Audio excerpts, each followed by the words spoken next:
కనిపించిన ప్రకారం నువ్వు లోపముగా ఉన్న వాటిని దిద్ది ప్రతి పట్టణంలోనూ పెద్దలను నియమించిన నిమిత్తమని నేను క్రేతులో నేను విడిచి వచ్చి తిని కృప కలుగునుగాక.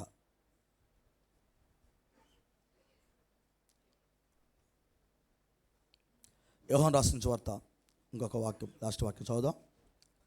యోహాను రాసిన సువార్త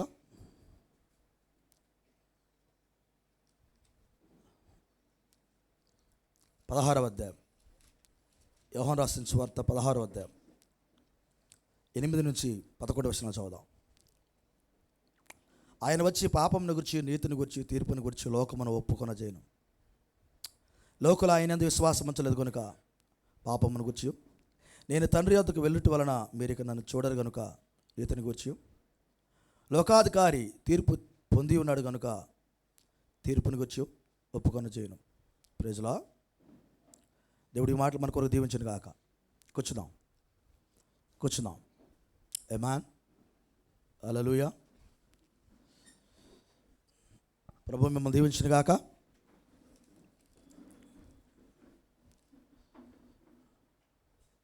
లవ్ పెట్టట్లేదు నాన్న, వెళ్తుందా? కృప కలుగును గాక. Praise the Lord. ఉదయకాల సమయంలో ఒక చిన్న వాక్యం మీ హృదయాల్లో ప్రభు నింపాలని నేను కోరుకుంటున్నాను. సిద్ధంగా ఉన్నారు? ఇక్కడే రెడీగా ఉన్నారా? కొంచెం ఆమెన్ చెప్పండి సార్. కనెక్ట్ అవుదాం. Praise the lord. ఈ సమయంలో ఒక వాక్యం మేము ముందుంచాలనుకున్నాను. పోయిన వారం ఒక వర్తమానం చెప్పాను, అది కూడా జ్ఞాపకం చేయటమే. గుర్తుందా మీకు? గుర్తుందా? ఏం వాక్యం చెప్పాం?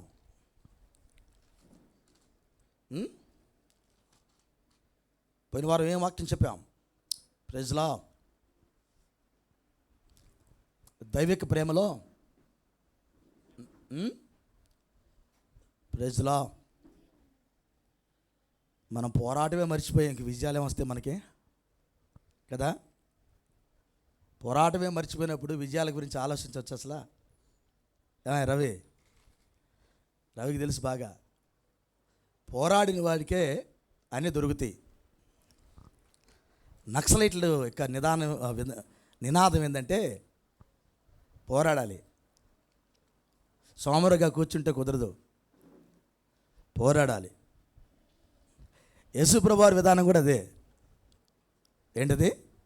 పోరాడాలి. ప్రతి సంఘకాలానికి చెప్పింది అది ఆయన. అంతేనా మోషే? ప్రతి సంఘకాలానికి ఆయన ఏం చెప్పాడు? పోరాడమని చెప్పాడు.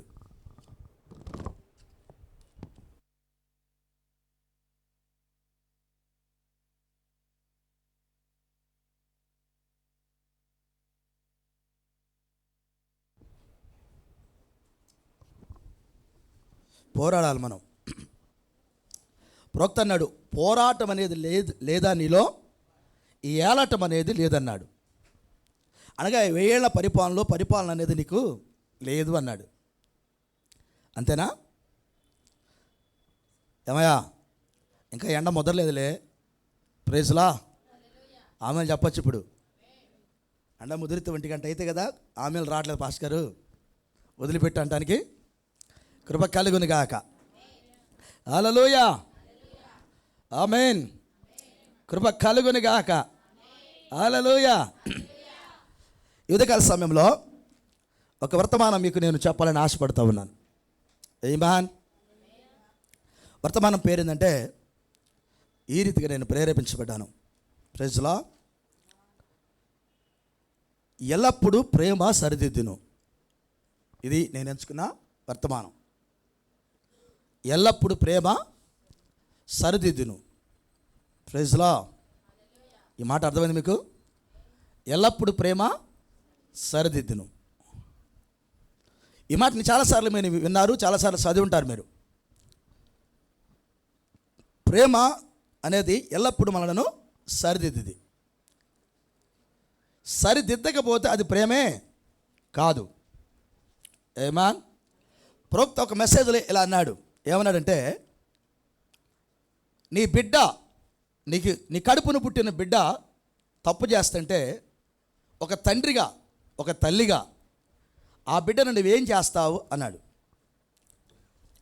అతను కొడతావు, బెత్తం చేసుకొని బాదుతావు,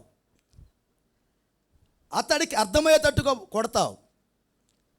ఆ కొట్టిన తర్వాత అతను ఏడ్చినా నువ్వేడ్చినా అక్కడ వ్యక్తమయ్యేది ప్రేమ అన్నాడు. నీ బిడ్డను కక్ష కొరకు లేకపోతే అతను చచ్చిపోవాలని కొట్టలేదు నువ్వు, నీ బిడ్డ చక్కదిద్దబడాలని కొట్టావు. నువ్వు చేసిన తప్పును మరలా చేయకూడదని కొట్టావే తప్ప నీ బిడ్డను చంపాలని కాదు, నీ బిడ్డ మీద ద్వేషం ఉండి కాదు. ప్రతి తల్లి ప్రతి తండ్రి ఈ పని చేస్తారన్నాడు. దేవుడు కూడా అదే నీకు చేస్తున్నాడు అన్నాడు. Praise the Lord. ఆయన నీకు తండ్రి అయితే, ఆయన నీకు తల్లి అయితే, ఆయన నిన్ను చక్కదిద్దే పనిలో ఉన్నాడు అన్నాడు. ఆమేన్. కృప కలుగునుగాక. పోయిన వారం నేను ఒక మెసేజ్ చెప్పాను, దైవిక ప్రేమలో విజయం ఉందన్నాను. దైవిక ప్రేమ అనేది అది పరిపూర్ణత. దైవిక ప్రేమ అనేది పరిపూర్ణత. Praise the lord. హల్లెలూయా. ప్రవక్త మనకి ఎన్నో కొటేషన్స్ ఉన్నాయి. ప్రేమ లోకాన్ని జయించింది. ఇప్పుడు క్రైస్తవ్యంలో దేవుడు చూడాలనుకున్నది ప్రేమ. దైవిక ప్రేమను ఇప్పుడు మనం చూడాలి. Praise the Lord. ఇప్పుడు దైవిక ప్రేమ కనబట్టలేదన్నాడు. ప్రవక్త ఒక అద్భుతమైన స్టేట్మెంట్ ఇస్తాడు. ఒకటి మీరు మెసేజ్లో చదవచ్చు. ఒక స్టేట్మెంట్ ఏంటంటే, నీ సమస్యలన్నిటికీ కారణం నీ ఓటమికి కానీ, నువ్వు నేర్చుకోలేకపోవడానికి కానీ, దిద్దుబాటు చేసుకోలేకపోవడానికి కానీ, అసలు ప్రేమ అంటే ఏంటో నీకు అర్థం కాకపోవటానికి కానీ, ఏ సమస్య అయినా ఉన్నది అంటే ఆ సమస్యకి కారణం నీ ప్రార్థన లేమి అన్నాడు. నీ ప్రార్థన లేమి అన్నాడు. నిజం. నేనంటలా ప్రవక్తనడ మాట. నీ ప్రార్థన లేమన్నాడు. ప్రభువు యేసుక్రీస్తు వారి కలవరి శిలువలో గెత్సెమనే వనములో చెప్పిన మాట, ఒక గడి అయిన మేల్కొని మీరు ప్రార్థన చేయలేరా? భారమైన హృదయంతో మాట చెప్పాడు. సంఘకాలాలకు వచ్చినప్పుడు ఆయన పౌలైన మొదటి వర్తమానికుడి ద్వారా ఈ రీతిగా వ్రాశారు, ఎడతెగక ప్రార్థన చేయండి. శత్రుగా ఉండి స్వాధీనపరచుకోవాలంటే ఎడతెగక ప్రార్థన చేయండి. ఆత్మను ఆర్పొద్దు, ఎడతెగక ప్రార్థన చేయండి. సమస్యలన్నిటినీ జయించాలంటే ప్రార్థన చేయండి. Praise the Lord. ఇప్పుడు మనం ఎంతగా ప్రార్థన చేయవలసి ఉన్నామంటే అంతగా ప్రార్థన చేయాలి. ప్రార్థన చేయలేదా ప్రతి సమస్యను మనమే కొని తెచ్చుకుంటాం. క్రైస్తవుడిగా, దేవుని కుమారుడిగా సమస్యలను కొని తెచ్చుకుంటాం. ఎవరో తీసుకొచ్చే సమస్యలు పెట్టరు, మనమే తెచ్చుకుంటాం. ప్రార్థన మంట ఆగిందా సమస్యలు వచ్చి పడ్డట్టే, శత్రువు లోపలికి దూరినట్టే, ఖాళీలు ఏర్పడతాయి. లోపలికి శత్రువు దూరిపోద్ది. శత్రువు దూరిన తర్వాత అంత తేలిక వెళ్ళడు బయటికి. శత్రువు కానీ నీలో కానీ నీ పిల్లలలో కానీ నీ ఇంట్లో కానీ దూరితే అంత ఈజీగా పోడాడు. అంత ఈజీగా పోడు. Praise the Lord. అసలు శత్రువు మీద మనకు అవగాహన లేదు అని చాలాసార్లు నేను చెప్పాను. జ్ఞాపకం చేస్తే మీకు శత్రువు మీద అవగాహన ఉండాలి. శత్రువు ఏం చేస్తున్నాడో అవగాహన ఉండాలి. శత్రు డ్యూటీ ఏందో, శత్రు పన్నాగాలేంటి, వాడి తంత్రాలేంటి మనం ఎరిగి ఉండాలన్నాడు ప్రభువారు. ఒక విశ్వాసికి వాడు యొక్క తంత్రాలు నువ్వు ఎరుగుండా ఎలా దూరతాడు, నువ్వు ఎరిగి ఉండాలి. నీ ఇంట్లోకి ఎలా దూరతాడు, నీ పిల్లల్లోకి ఎలా దూరతాడు, ఒక సమస్యను ఏ రీతికి తీసుకొస్తాడు, నువ్వు ఎరిగి ఉండాలి అన్నాడు. ఇవన్నీ కూడా నువ్వు ప్రార్థనలో కనిపెట్టినప్పుడు వీటి మీద నీకు అవగాహన ఉంటుంది. జయించే మార్గాన్ని దేవుడు ఏర్పాటు చేస్తాడు. ప్రభువు ఒక మాట అంటారు కొరింథీయులకు రాసిన పత్రికలో, సహించగలిగిన దానికంటే ఎక్కువైన శోధన నీకు రాదు. ఒకవేళ వచ్చిన తప్పించుకునే మార్గాలు దేవుడు ఏర్పాటు చేస్తానన్నాడు. అది ఎవరికో తెలుసునా? ప్రార్థించే బిడ్డలకి. నువ్వు ప్రార్థించే బిడ్డగా లేవా?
రేపు 13వ తారీఖున మనం ఓటు ఎలక్షన్ ఉంది, అధికారాన్ని మనం ఎంచుకుంటున్నాం. ఏ అధికారం వస్తే బాగుంటాడని ఎంచుకొని ఓటు వేయబోతున్నాం. ఇప్పుడు భౌతికంగా ఒక అధికారిని ఎంచుకోవడం ఇది. ఆత్మీయంగా మీ అధికారులు ఎంచుకున్నప్పుడు, ఆత్మీయంగా మీ అధికారులు ఎవరు? 5 రకాల పరిచర్యలో ఉన్న సేవకులు. మీ ఆత్మలను కాయువారు. Praise the lord. మీ ఆత్మలను కాయువారు, మీ ఆత్మల గురించి దేవుని ఎదుట లెక్క చెప్పువారు. Praise the lord. మీకు ఆ పరసంబంధమైన ఆహారమును రెడీ చేసేవారు మీ అధికారులు. వారు ఎందుకు వారికి దశంభాగాలు ఇస్తున్నారు? వారు మీ ఆత్మలను కాయచున్నారు. మీ ఆత్మలకు కావలసిన ఆహారాన్ని వారు రెడీ చేస్తున్నారు. పరలోక రాజ్యానికి వెళ్ళే దారిని వారు సిద్ధపరుస్తున్నారు. ఇవి వారి అధికారులు. ఇప్పుడు అధికారులకు మీరు లోబడి ఉండాలి. అధికారులకు లోబడి ఉండాలి. దాని అర్థం ఏంటంటే అధికారులకు అధికారాలు ఇవ్వబడ్డవి. Praise the Lord. ఆయన అదే అంటున్నాడు. ఇప్పుడు ఓ దైవజనుడా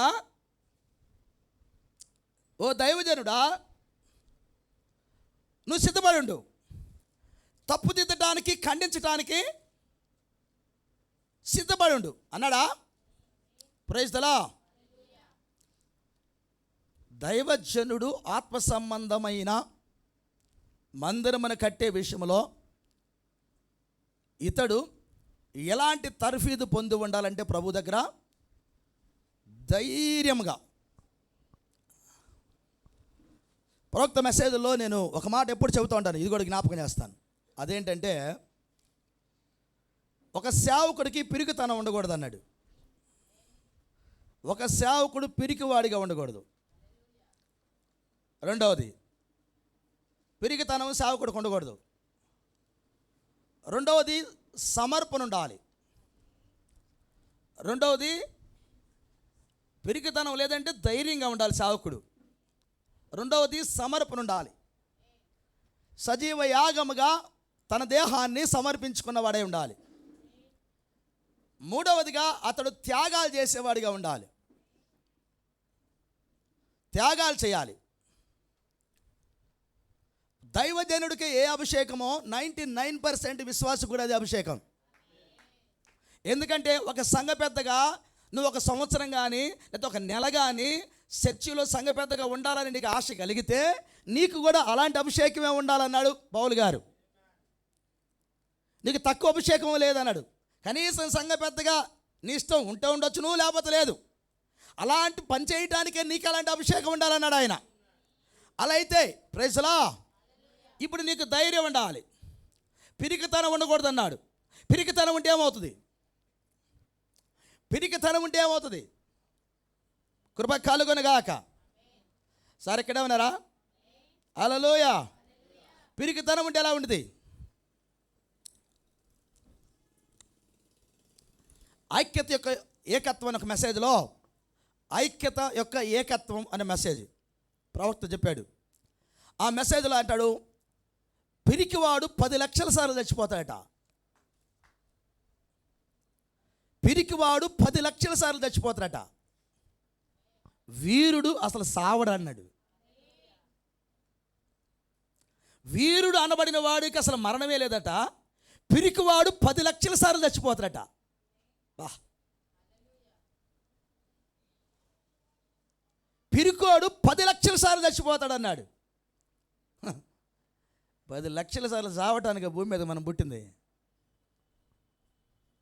పిరికోడు, వాక్యం కొరకు నిలబడలేడు పిరికోడు కదా.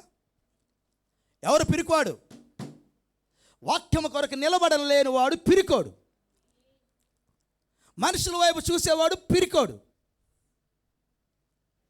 అంతేనా? పరిస్థితుల వైపు చూసేవాడు పిరికోడు. వాడు 10 లక్షల సార్లు చచ్చిపోతాడంట. కానీ వీరుడికి అసలు మరణమే లేదన్నాడు. ఎవడు వీరుడు? వీరుడు అనే మాట భూలోకంలో చాలామందికి ఉన్నారు. వాళ్ళందరూ వీరులు కాదు. ఓకే, వాళ్ళ భాషలో వీరులు కావచ్చు. కానీ విశ్వాస వీరుల జాబితా మనకు ఒకటి ఉంది. వారందరికీ విశ్వాస వీరులను మనం ఎందుకు పేరు పెట్టామంటే మాకు మరణము లేదని చనిపోయారు వాళ్ళు. మాకు మరణము లేదని చనిపోయి తిరిగి లేచారు మరల వాళ్ళు. వారు విశ్వాస వీరులంటే. పిరికివాడంటే పిరికివాడంటే ఎవడు పిరికివాడు? నాకు తెలిసిన భాష అయితే అసలు వాక్యమును వాడు ఇంతవరకు చూడలా, వాడు పిరికోడంటే. వాక్యమును నీ కళ్ళతో చూడగలిగితే ప్రాఫిట్ ఏమంటాడు దర్శన? నువ్వు ఆ ఫోటోలో ఉన్న యేసుప్రభు వారి బొమ్మను కాదు నువ్వు చూడాల్సింది, పునరుద్ధానుడైన యేసును నీ కళ్ళతో చూడాలన్నాడు. యోబు చూసింది ఆ వ్యక్తిని. పునరుద్ధానుడైన ఆ దేవాది దేవుణ్ణి యోబు చూశాడు. పునరుద్ధానుడైన దేవుణ్ణి దావీదు చూశాడు. పునరుద్ధానుడైన ఆ దేవుణ్ణి విశ్వాస వీరులు చూశారు. ఇప్పుడు నువ్వు ఆ ఫోటోలో ఉన్న ఆ యేసుప్రభు వారి ఫోటోలు కాదు నువ్వు చూడాల్సింది, పునరుద్ధానుడైన యేసును చూడాలి. దానికై నీ కళ్ళు తెరవబడాలి. హల్లెలూయా. దానికే కళ్ళు తెరవబడాలి. Praise the lord. ధైర్యం లేకపోతే 10 లక్షల సార్లు చచ్చిపోతాడు అంటాడు పిరికివాడు. ఆ మాట వినగానే నాకు నరాల వరకు జల్లన్న ఒక దెబ్బకి చీ ఈ బతకడానిక రేపే చచ్చిపోతాం అని సంగతి తెలుసు. రేపే చచ్చిపోతాం ఒకవేళ అవసరమైతే. ఈ చచ్చిపోయేదానికోసమా ఈ పిరికితనం? బతుకుంటే ఎంతో 2 లెగ్ పీసులు తింటాం, మటన్ తింటాం, చికెన్ తింటాం, ఫిష్ తింటాం, ఫ్రాన్స్ తింటాం, ఇక కప్పలు తింటాం, పావులు తింటాం, ఇక అవి మొత్తం తింటామేమో. ఇంకేం తింటావు?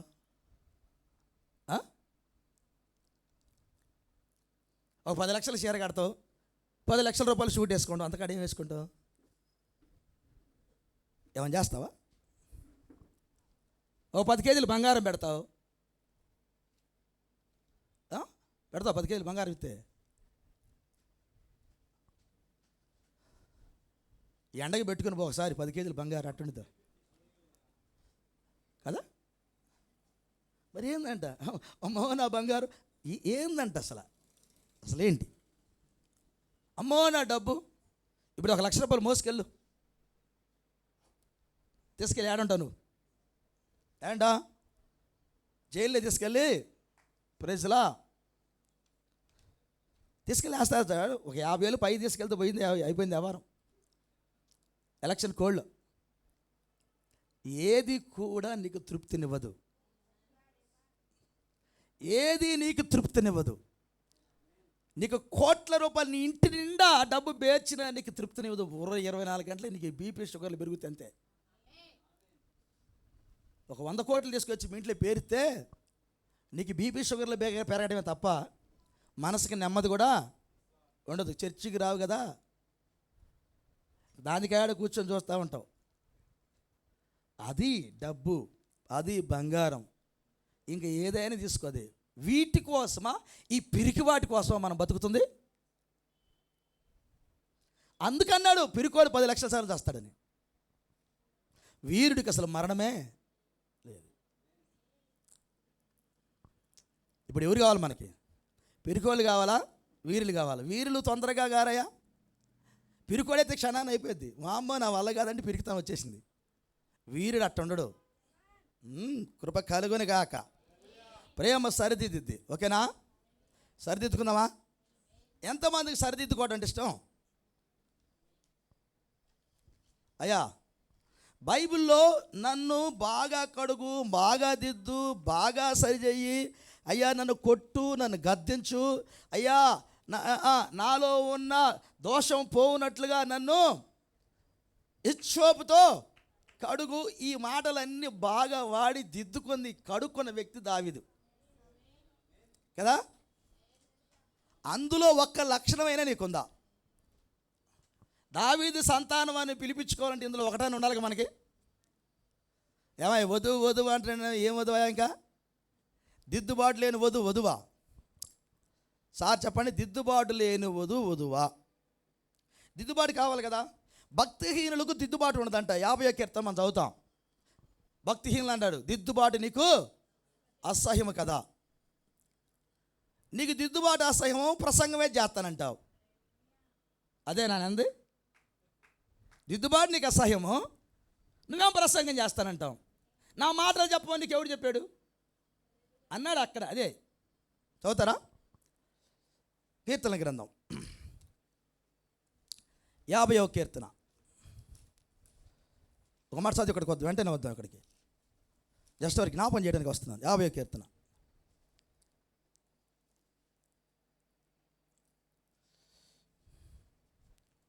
17వ వచనం. వాస్తవానికి 16 నుంచి బతిహీనుల దేవుడు ఇట్లా అనుచున్నాడు. 17వ వచనం. దిద్దుబాటు నీకు అసహ్యం కదా, నీవు నా మాటలు వెనుకకు త్రోసివేసేదావు. అదే కదా.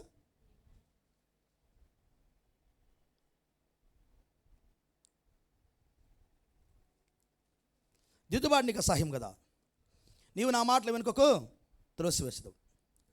నువ్వు దొంగను చూసినప్పుడు నువ్వు వానితో ఏకించదవు, వ్యభిచారులతో సాంగత్యం చేసేదవు, కీడు చేయవలని నోరు తెరుచున్నావు, నీ నాలుక కపడం కల్పించున్నది, నువ్వు కూర్చుని నీ సహోదరుల మీద కొండెములు చెప్పుచున్నావు, నీ తల్లి కుమారుల మీద అపనిదలు మోపుచున్నావు. ఇటు పనులు నువ్వు చేసిన నేను మౌనం ఏంటిని, అందుకు నేను కేవలం నీ వంటి వాడిని అనుకుంటువి. అయితే నీ కన్నుల ఎదుట ఈ సంగతులను నేను వరుసగా ఉంచి నిన్ను గద్దించదను. దేవుని మనసువారలారా, దీన్ని యోచించుకునండి. లేని ఎడల నేను మిమ్మల్ని చీల్చివేదును, తప్పించేవాడు ఎవరిని లేకపోను. ప్రజలా స్తుతియాగము అర్పించేవాడు నన్ను మహిమపరచున్నాడు. నేను వారికి దేవుని రక్షణ కనపరచినట్లు వాడు మార్గము సిద్ధపరచుకుని. దేవుని స్తోత్రం. 16వ వచనం. భక్తిహీనులు దేవుడు ఇట్లా సెలవిచ్చున్నాడు, నా కట్టడలను వివరించడానికి నీకేమి పని, నా నిబంధన నీ నోట చెప్పేదేమి చెప్పు. ఇప్పుడు సరి చేసుకోడు కానీ ప్రసంగం చేస్తానంటాడంట కదా. సరి చేసుకున్నాడు, ప్రసంగం బాగా చేస్తాడు. ఈ ప్రసంగంలో జీవం ఉండిదా అంట. ప్రైజ్లా. నేటి ఎంట మెసేజ్లో జీవము లేని ప్రసంగికులు వచ్చారు. నేను అదే అనుకుంటాను, అయ్యా జీవం కలిగిన ప్రవక్త ఏమని ప్రసంగం చేశాడంటే, ప్రవక్త ఎలాంటి ప్రసంగికులు కావాలని ఆయన అన్నాడంటే, మండించే వాళ్ళు కావాలట. మాకు ఒక మండించే బోధకులను పంపాయి అన్నాడు. సార్ ఎక్కడే ఉన్నారా? ఎలాంటి బోధకులు కావాలి? మాకు మండించే బోధకులు కావాలి. కృప కలుగును గాక. వారి ఇష్టానుసారమును కార్యం చేయుచు దేవుని యొక్క జనులుగా చెప్పుకొనుచున్న వారి నిమిత్తము, ఆ జనులు చేయుచున్న పాపముల నిమిత్తము ఎర్రబారిన ముఖముతో దేవుని సన్నిధిలో ఉండు, మరియు హృదయ భారముతో చాలినంత దేవుని ఆత్మ కలిగి ఉన్న అనేక మంది ప్రవక్తలు నేడు మనకు కావలసి ఉన్నది. ప్రైజ్లా. ఇంకొక మాట చదువుతున్నాను. కృప కలుగును గాక. జీవించుచున్న ప్రజల అతిక్రమముల నిమిత్తం అతని కనులు వాడిపోయి కన్నీటితో మూసుకుపోయేంతవరకు రాత్రి అంతా ఏడ్చుతూ ప్రార్థించాను. ఈ వ్యక్తి ఎవరంటే జాన్ స్మిత్. మరుసటి దినమందు ఏడ్చుతూ ఉండే అతడిని లేపి అతని భార్య భోజన బలయోతకు నడిపించి ఒక చెంచా అల్పాహారం తినిపించినది.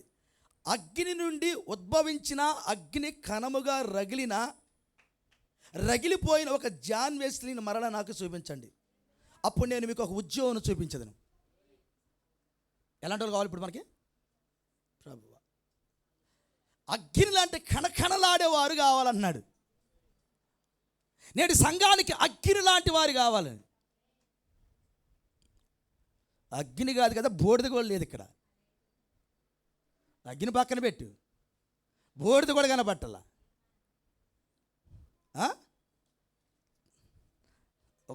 అసలు ఈ పుస్తకాలు కూడా పట్టుకున్నది అర్హత మనకు లేదు.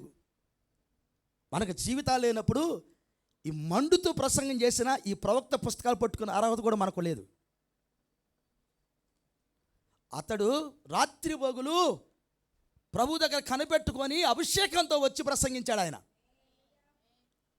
ఆ పుస్తకాలు పట్టుకునే అర్హత కూడా మనకు లేదు. ఆ రోషం కలిగిన జీవితాలు మనకు లేకపోతే ఎలాంటి ఈరోజు అంటాడు, జనుల మధ్య ఉద్రేకమే కానీ ఉద్యమం లేదన్నాడు. ఏమన్నట? ఉద్రేకమే కానీ ఉద్యమము లేదు. ఇప్పుడు ఉద్రేకాలు ఉంటే ఏం సుఖం? ఉద్యమం లేకుండా. ఉద్యమం అనగా నీలో ఉన్న పాపం అంతా బయటికి నెట్టడం. అన్నీ లోపల ఉంచుకొని ఉద్రేకం ఉండొచ్చు, అన్నీ లోపల పెట్టుకొని ఉద్రేకాలు ఉండొచ్చు.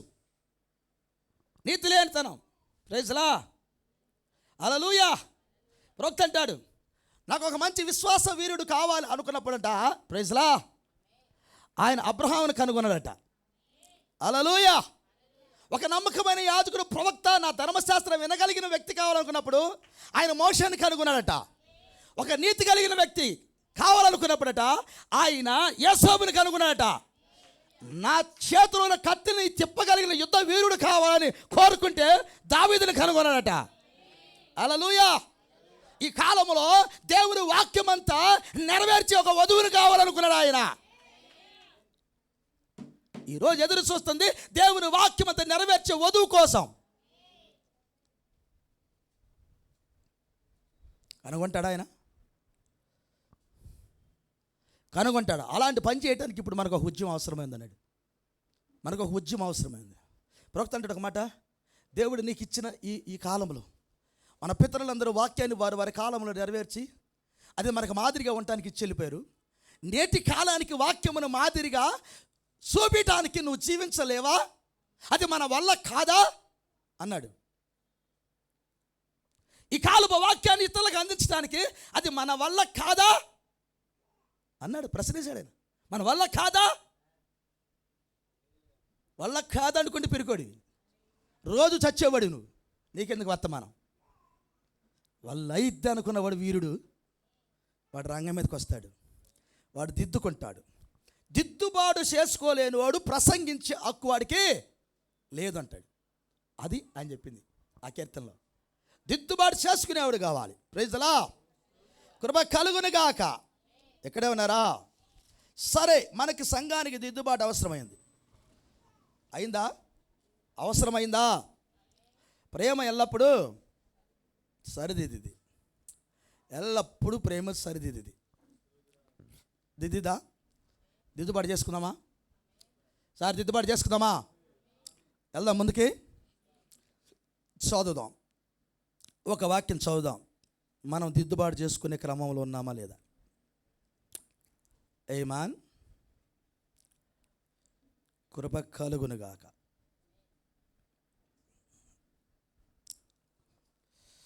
ఒక వాక్యం చదువుదాం. 1 తిమోతి రాసిన పత్రిక. దిద్దుబాటు సంఘానికి శ్రేష్టమైన దిద్దుబాటుది. చదువుదాం. 1 తిమోతి రాసిన పత్రిక 2వ అధ్యాయం 9-10 వచనాలు చదువుదాం.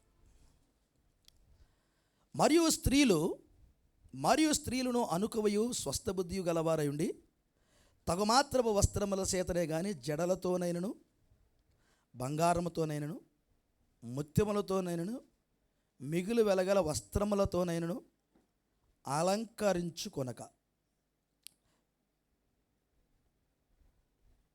జడలతోనైనను బంగారముతోనైనను ముత్యములతోనైనను మిగులు వెలగల వస్త్రములతోనైనను అలంకరణ వేరు. ఓకే, అదొక అభిషేకం. దైవభక్తి గలవారమని చెప్పుకొని స్త్రీలకు తగినట్టుగా సత్క్రియల చేత తమ్మును తాము అలంకరించుకొనవలెను. ఇప్పుడు స్త్రీకి ఒక అలంకరణ ఉంది, అది సత్క్రియలు. ఏంటి? సత్క్రియలు. చూద్దాం, ఓకేనా? దిద్దుబాటు. అది సంఘానికి ఒక దిద్దుబాటు. Praise the lord. సార్ ఇక్కడే ఉన్నారా? మనం దిద్దుబాటు చేసుకునే సమయంలో ఉన్నాం. కృప కలుగును గాక. చదువుదాం. యెహెజ్కేలు గ్రంథము కొంచెం లేఖనాలు చదువుదాం. మీరు ఓపికతో కొంచెం చదవాలని నేను ఆశిస్తూ ఉన్నాను. యెహెజ్కేలు గ్రంథం 16వ అధ్యాయం. తెలిసిన వాక్యం మీకు. 16వ వాక్యం 9 నుంచి కొన్ని మాటలు చదువుదాం. యెహెజ్కేలు గ్రంథం 16వ అధ్యాయం 9 నుంచి కొన్ని మాటలు. అప్పుడు నేను నీళ్లతో నిన్ను కడిగి నీ మీదనున్న రక్తమంతయు తుడిసి నిన్ను నూనెతో అంటి. Praise the Lord. మీరు ఒకటి కానీ చదవచ్చు. ఇక్కడ మన జన్మ గురించి ఆయన మాట్లాడుతూ ఉన్నాడు. ఓకేనా? అయితే ఇక్కడి నుంచి నేను ఎందుకు చదువుతున్నా అంటే, కృప కలుగును గాక, ఇక్కడి నుంచి నేను ఎందుకు చదువుతున్నా అంటే మీకు అర్థమవుతుంది. నేను చదువుతా ఇప్పుడు. అప్పుడు నేను నీళ్ళతో నిన్ను కడిగి నీ మీద ఉన్న రక్తమంతా తుడిసి నిన్ను నూనెతో అంటే దేవుడు మనకు చేయుచున్న కార్యం ఇది. విచిత్రమైన కుట్టు పని చేసిన వస్త్రము నీకు ధరింపజేస్తుని, సన్నైన ఎర్రని చర్మముతో చేయబడిన పాదరక్షలు నీకు తొడిగించుతుని, సన్నపు అవిసనార బట్ట నీకు వేయించుతుని, నీకు పట్టుబట్ట ధరింపజేస్తుని, మరియు ఆభరణం చేత నిన్ను అలంకరించి నీ చేతులకు కడియలు పెట్టి నీ మెడకు గొలుసు తలకిగిలించి నీ చెవులకు ముక్కునకును పోగులను నీ తలకు కిరీటము పెట్టి తిని ఇలాగ బంగారముతోను వెండితోను నేను నిన్ను అలంకరించి సన్నపు అవిశ్రాన బట్ట విచిత్రపు కుట్టు పని గల బట్టలు నీకు ధరింపజేసి గోధుమలను తేనెయు నూనెయు నీకు ఆహారముగా ఇయ్యగా నీవు మిక్కిలి సౌందర్యవతివై రానియగునంతగా అభివృద్ధి నొందితివి. నేను నీకు అనుగ్రహించిన నా ప్రభావం చేత నీ సౌందర్యము పరిపూర్ణము కాగా అన్ని జనులు దాన్ని చూసి నీ కీర్తి ప్రశంసించుచు వచ్చిరి. ఇదే యెహోవా వాక్కు. అయితే నీ సౌందర్యమును నీవు ఆధారము చేసుకొని నీకు కీర్తి వచ్చినందున నీవు వేశ్యవై దారిని పోవు ప్రతి వానితో బహుగా వ్యభిచరించుచు వచ్చితివి. పిలిచిన వానితో నెల్లపోతివి. మరియు నీ వస్త్రములలో కొన్ని తీసి చిత్రముగా అలంకరింపబడిన ఉన్నత స్థలములను ఏర్పరిచి వాటి మీద పండుకొని వ్యభిచారం చేసితివి. అట్టి కార్యములు ఎంత మాత్రమో జరగకూడనవి, అట్టివి నీక జరగవు. నేను నీకు ఇచ్చిన బంగారువియు వెండివినైన ఆభరణము తీసుకొని నువ్వు పురుషరూప విగ్రహములను చేసుకొని వాటితో వ్యభిచరించితివి. ఇప్పుడు దేవుడు ఈ సృష్టిలో వారికి ఇచ్చిన చాలా ఆభరణాలు చెప్పాడు. అవి ఏమైనా వాళ్ళకి అసలు అక్కడ చదివిన దాన్ని బట్టి అవి వాళ్ళకి ఏమైనాయి? ఆ ఆభరణాలు ఏదైతే ఇచ్చాడో అవన్నీ అవి వాళ్ళకి ఏమైనాయి? వాళ్ళు వ్యభిచరించడానికి, విగ్రహారాధన చేయటానికి, వారి హృదయాలు దేవుడి దగ్గర నుంచి దూరంగా వెళ్ళిపోవడానికి కారణమైనవి. అసలు నువ్వు నా నుంచి ఎలా దూరం అయ్యావో చెప్పాడా? Praise the Lord. వాస్తవానికి ఇవన్నీ ఇచ్చింది ఎవరు? ఆయనే. నిన్ను బ్రతికించింది ఎవరు? ఆయనే. రక్తము మడుగులో ఉన్న నిన్ను బయటికి తీసింది ఎవరు? ఆయనే. నీకు వస్త్రం చుట్టింది ఎవరు? ఆయనే. నిన్ను ఆ రక్తంలో అంత శుద్ధి చేసింది ఎవరు? ఆయనే. ఊపిరినిచ్చింది ఆయనే, పెద్ద చేసింది ఆయనే, అన్నీ ఆయనే. అన్నీ ఇచ్చిన తర్వాత, వయసు వచ్చిన తర్వాత,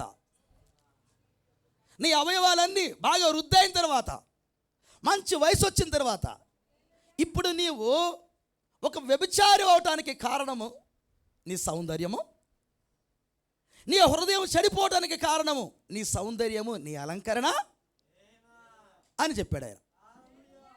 ఇప్పుడు వీటి ఏం చేశాడు? వీటిని ఆధారం చేసుకొని ప్రతి స్థలంలో దారిని పోయే ప్రతి ఒక్కడితో ఆమె వెళ్ళిపోయిందని చెప్పాడు. అలాంటి హృదయం వచ్చిందన్నాడు. ఇంకొక వాక్యం చదువుదాం. యెషయా గ్రంథం 3వ అధ్యాయం. యెషయా గ్రంథం జస్ట్ మీరు వింటామనండి దీన్ని చూడండి. అది ఎందుకు దేవుడు అలంకరణ పెట్టుకోవద్దని మనకు చెప్పాడు కొత్త నిబంధనలు. చదువుదాం. 3వ అధ్యాయం 18వ వచనం. Praise the Lord. ఓకేనా? యెషయా గ్రంథం 3:18-24. మీరు 3:18 కాడి చదివేటప్పుడు 16 కూడా ఒకసారి చదువుదాం. మరి యెహోవా సెలవిచ్చినది ఏమనగా, షియోను కుమార్తెలు గర్విష్ఠులై మెడసాసి నడుచుచు, ఓర చూపులు చూచుచు, కులుకుతో నడుచుచు, తమ కాళ్ళ గజ్జలు మ్రోగించుచున్నారు. షియోను కుమార్తెలు. యెరూషలేము కుమార్తెలు వేరు, షియోను కుమార్తెలు వేరు. కృప కలుగును గాక. షియోను కుమార్తె అంటే వధువు. యెరూషలేము కుమార్తెలు అంటే ఇద్దరికి వస్తుంది. అది దేవుని స్తోత్రం. అర్థమవుతుందా? యెరూషలేము కుమార్తెలు అంటే అటు యూదులకు వస్తుంది. దేవుని స్తోత్రం. కృప కలుగును గాక. ఆధ్యాత్మికంగా అయితే సియోను కుమార్తెలు అంటే వధువు. ఎవరు? సియోను కుమార్తెలు అంటే వధువు. ఇప్పుడు ఇవన్నీ కనబడుతుంది ఎక్కడ? దర్శనంలో ఆయనకి ఎక్కడ కనబడుతుంది? వధువులో కనబడుతున్నాయి. హల్లెలూయా. వధువు ఎలా ఉందంటే, కృప కలుగును గాక, మెడసాసి నడుచుచు, గర్విష్ఠులై ఓరసూపులు చూచుచు, కులుకుతో నడుచుచు, తమ కాళ్ళ గజ్జలను మోగించుచున్నారు. ఇది అయితే ఇంకా చదువుతున్నాం 18వ వచనం కానించి. ఆ దినమున, ఏ దినమున? మనకు శిక్ష వేసే దినం, అది తీర్పు జరిగే దినం. అది దేవుని స్తోత్రం. ఈ దినం ఒక మాటలో చెప్పాలంటే మనం ఆ దినాల్లోనే ఉన్నాం. ఆ దినమున యెహోవా గల్లుగల్లుమని వారి పాద భూషణములను, సూర్యబింబ భూషణములను, చంద్రవంకలను భూషణములను, కర్ణభూషణములను, కడియములను, నాణ్యమైన ముసుకులను, కుల్లాయిలను, కాళ్ళ గొలుసులను, వడ్డానములను, పరిమళ ద్రవ్యపు భరిణలను, రక్షరేకులను, వంగరములను, ముక్కు కమ్ములను, ఉత్సవ వస్త్రములను, ఉత్తరీయములను, పైటలను, చంచులను, చేతి అద్దములను, సన్నపు నారత చేసిన ముసుకులను, పాగాలను, చాలువలను తీసివేయును. అప్పుడు పరిమళ ద్రవమునకు ప్రతిగా మురుగుడును, నడికట్టుకు ప్రతిగా త్రాడును, అల్లిన జడకు ప్రతిగా బోడి తలయు, ప్రశస్తమైన వస్త్రమునకు ప్రతిగా గోనె పట్టయు, అందమునకు ప్రతిగా వాతయు ఉండును. ఏం చెబుతున్నాడా ఇప్పుడు? ఎన్ని పెట్టుకోమన్నాడా, తీసేయమన్నాడా? ఇప్పుడు అన్నీ పెట్టుకోమన్నాడా, తీసేయమన్నాడా? నాకు అది కావాలి. అంతేనా? ఒకవేళ తీసేయకపోతే ఏమైంది అయ్యా? తీసేయకపోతే ఏమైంది? ఇప్పుడు ఏ అలంకరణ దేవుడు కోరుతున్నాడు? దేవుడు మనం దీవించను గాక. ఇంకొక వాక్యం చూద్దాం. ఇర్మియా గ్రంథము,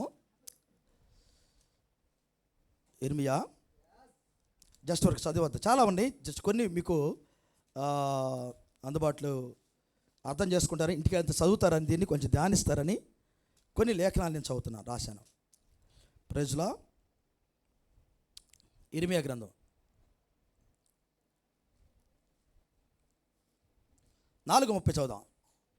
ఇర్మియా గ్రంథము 4:30. దోసుకొనబడిన దానా నీవేమి చేయదు. ఎవరు దోసుకున్నారు నిన్ను? దోసుకొనబడిన దానా నీవేం చేస్తావు? ఎంతకు దోసుకుంది ఎవరు నిన్ను? కృప కలుగునుగా. రక్తవర్ణపు వస్త్రములు కట్టుకొని, సువర్ణ భూషణములను ధరించి, కాటుకు చేత నీ కన్నులు పెద్దవిగా చేసుకొనుచున్నావే, నిన్ను నీవు అలంకరించుకునుట వ్యర్థమే. నీ వెట్టకాండ్రు నిన్ను తృణీకరించుదురు, వారే నీ ప్రాణము తీయజూచున్నారు. ఇప్పుడు అలంకరణ ఏం చేసిద్దంటే మనకి మన ప్రాణాలను తీసేవాళ్ళని తయారు చేసింది. Praise the Lord. అంతేనా? ఇప్పుడు కొన్ని వందలు కాదు వేల కేసులు ఉన్నాయి. అందంగా తయారైన పిల్లలకి ఏం జరిగిందో వేల కేసులు లక్షల్లో చెప్పాలి. మరి వీళ్ళంతా అందంగా తయారైన వాళ్ళే, అందమైన కురుస వస్త్రాలు వేసుకొని బజారులో తిరుగుతుంటే ఎవరు లేని ప్రాంతాలు తిరిగిన ఆడపిల్లలందరూ ఏమైపోయారో మనకి ఎన్నో న్యూస్లు వింటా ఉన్నాం. ఓకేనా? ఆలోచన చేయండి. ఇప్పుడు మరణము మనమే తెచ్చుకుంటున్నాం. ఓకేనా? మన అందం మనకేం తీసుకొస్తుంది? మరణాన్ని తెస్తుంది. కృప కలుగును గాక. సార్ ఏడవన్నారా? కృప కలుగును గాక. సామెతల గ్రంథం 31:22 కూడా చదువుదాం. మీకు బాగా తెలిసిన వాక్యం ఇది కూడా. సామెతలు 31:22. చదవచ్చు తీసిన వాళ్ళు. ఆమె పరుపులను సిద్ధపరచుకును. చాలు 31:22. ఓకే, ఇప్పుడు చదువుదాం. ఆమె పరుపులను సిద్ధపరచుకును. ఆమె బట్టలు సన్నని నారబట్టలు, రక్తవర్ణపు వస్త్రములు. ఎక్కడి నుంచి వచ్చినాయి ఆమెకి ఇట్లాంటి వస్త్రాలు? మేము కట్టుకుంటావా? ఆమె పరుపులను సిద్ధం చేసుకునేదంట. ఆమె కట్టుకున్న వస్త్రములు నార వస్త్రాలంట, రక్తవర్ణపు వస్త్రాలంట. ఎప్పుడైనా కోరుకున్నా ఇలాంటి? మనం కోరుకున్నామా?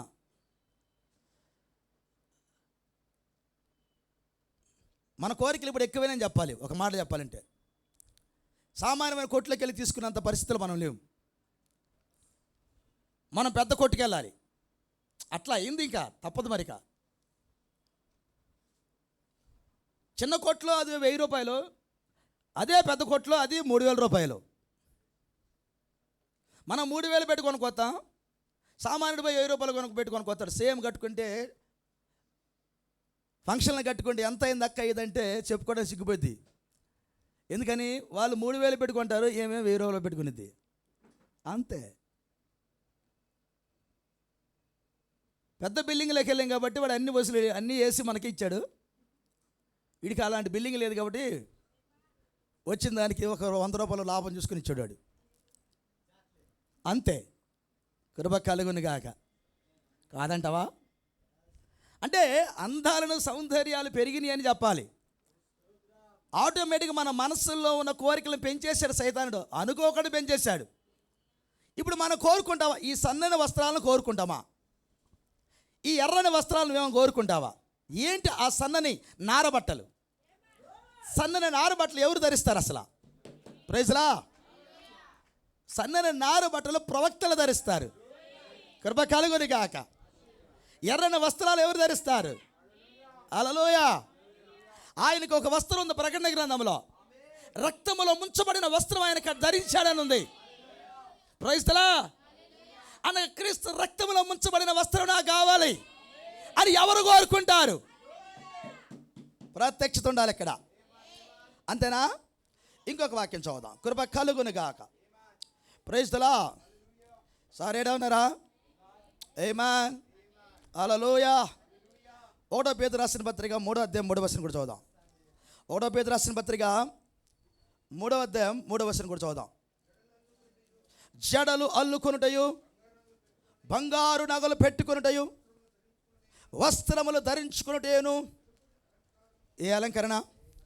వెలుపటి అలంకరణ మీకు అలంకారముగా ఉండక, సాధువైనట్టు మృదువైనట్టునైనా గుణమను అక్షయాలంకారము గల మీ హృదయపు అంతరంగ స్వభావము మీకు అలంకారముగా ఉండవలెను. అది దేవుని దృష్టికి మిగులు విలువ గలదే. కృప కలుగునగాక. నిజమేనా? ఇప్పుడు దేవుడు ఎలాంటి అలంకరణ కోరాడు? ఇది కొత్త నిబంధనలో దేవుడు కోరిన అలంకరణ. దీని పేరు అక్షయ అలంకరణ. ప్రైజ్లా. మన దేవుడు అక్షయుడు అని రాయబడింది. అక్షయుడు అనగా మరణము లేనివాడు, మృతులు కానివాడు. అక్షయ అలంకరణ అనగా చనిపోని అలంకరణ, మరణము లేని అలంకరణ, నిరంతరం ఉండే అలంకరణ. ప్రైజ్లా. ఇప్పుడు సంఘానికి ఆ అలంకరణ కావాలి. అది హృదయపు అలంకరణ, అది దేవుడు మెచ్చే అలంకరణ. ఏం కోరుకోవాలి ఇప్పుడు? ఏం అలంకరణ ఇది? ప్రైజ్లా. నీకు నిజంగా నేను చాలా ఫ్రాంక్ ఒక మాట చెబుతాను. మీరు ఏమి పెట్టుకున్నప్పుడు బహు అందంగా ఉంటారు. చూడండి ఒకసారి. మీరు ఏమి పెట్టుకున్నప్పుడే మీ ఊరాలు అడగండి, మీరు ఎంత అందంగా ఉంటారో. నిజమది. ఇప్పుడు దేవుడు అలంకరణ పెట్టుకుంటానంటవా, నీ అలంకరణ పెట్టుకుంటానంటవా? నాకు కావాలి. నేను తీసేయమంటే తీసేయద్దు, వాక్యం తీసేయమంటే తీసేయి. అంతేనా? ఇప్పుడు చదువుదాం. జడలు అల్లుకొనుటయు, బంగారు నగలు పెట్టుకొనుటయును, వస్త్రములు ధరించుకొనుటయును, వెలుపటి అలంకారం మీకు అలంకారం ఉండు. ఇక్కడ ఒక మాట హైలైట్ చేశాడు ఆయన, అలంకరణ. అయ్యా, వస్త్రాలు లేకుండా ఎట్ట బతుకుతాం మనం? అది కాదు అక్కడ ముఖ్యం. అలంకరణ చేసుకోవటం అనేది ముఖ్యం. ఇప్పుడు అలంకరణ అనేది లోపలికి వచ్చినప్పుడు చిన్నవి కోరుకో.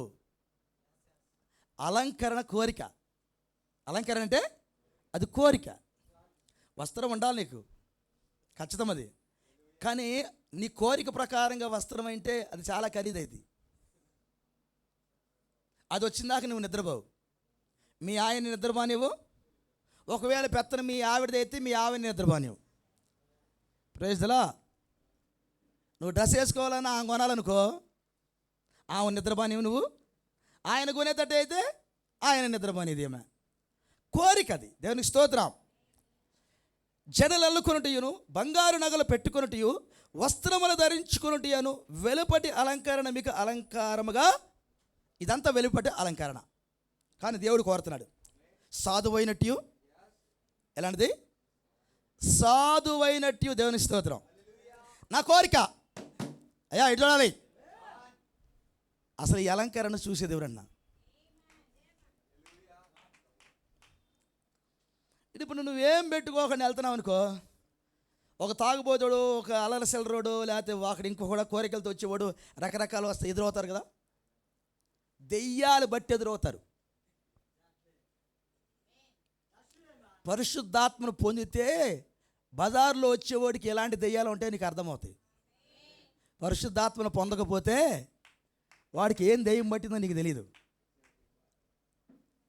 దేవుడు ఎందుకు పరిశుద్ధాత్మ పొందమన్నాడు తెలిసినా?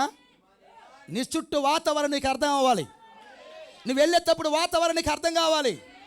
వాళ్ళ చూపులతో అర్థం కావాలి, వాళ్ళ మాటలతో అర్థం కావాలి.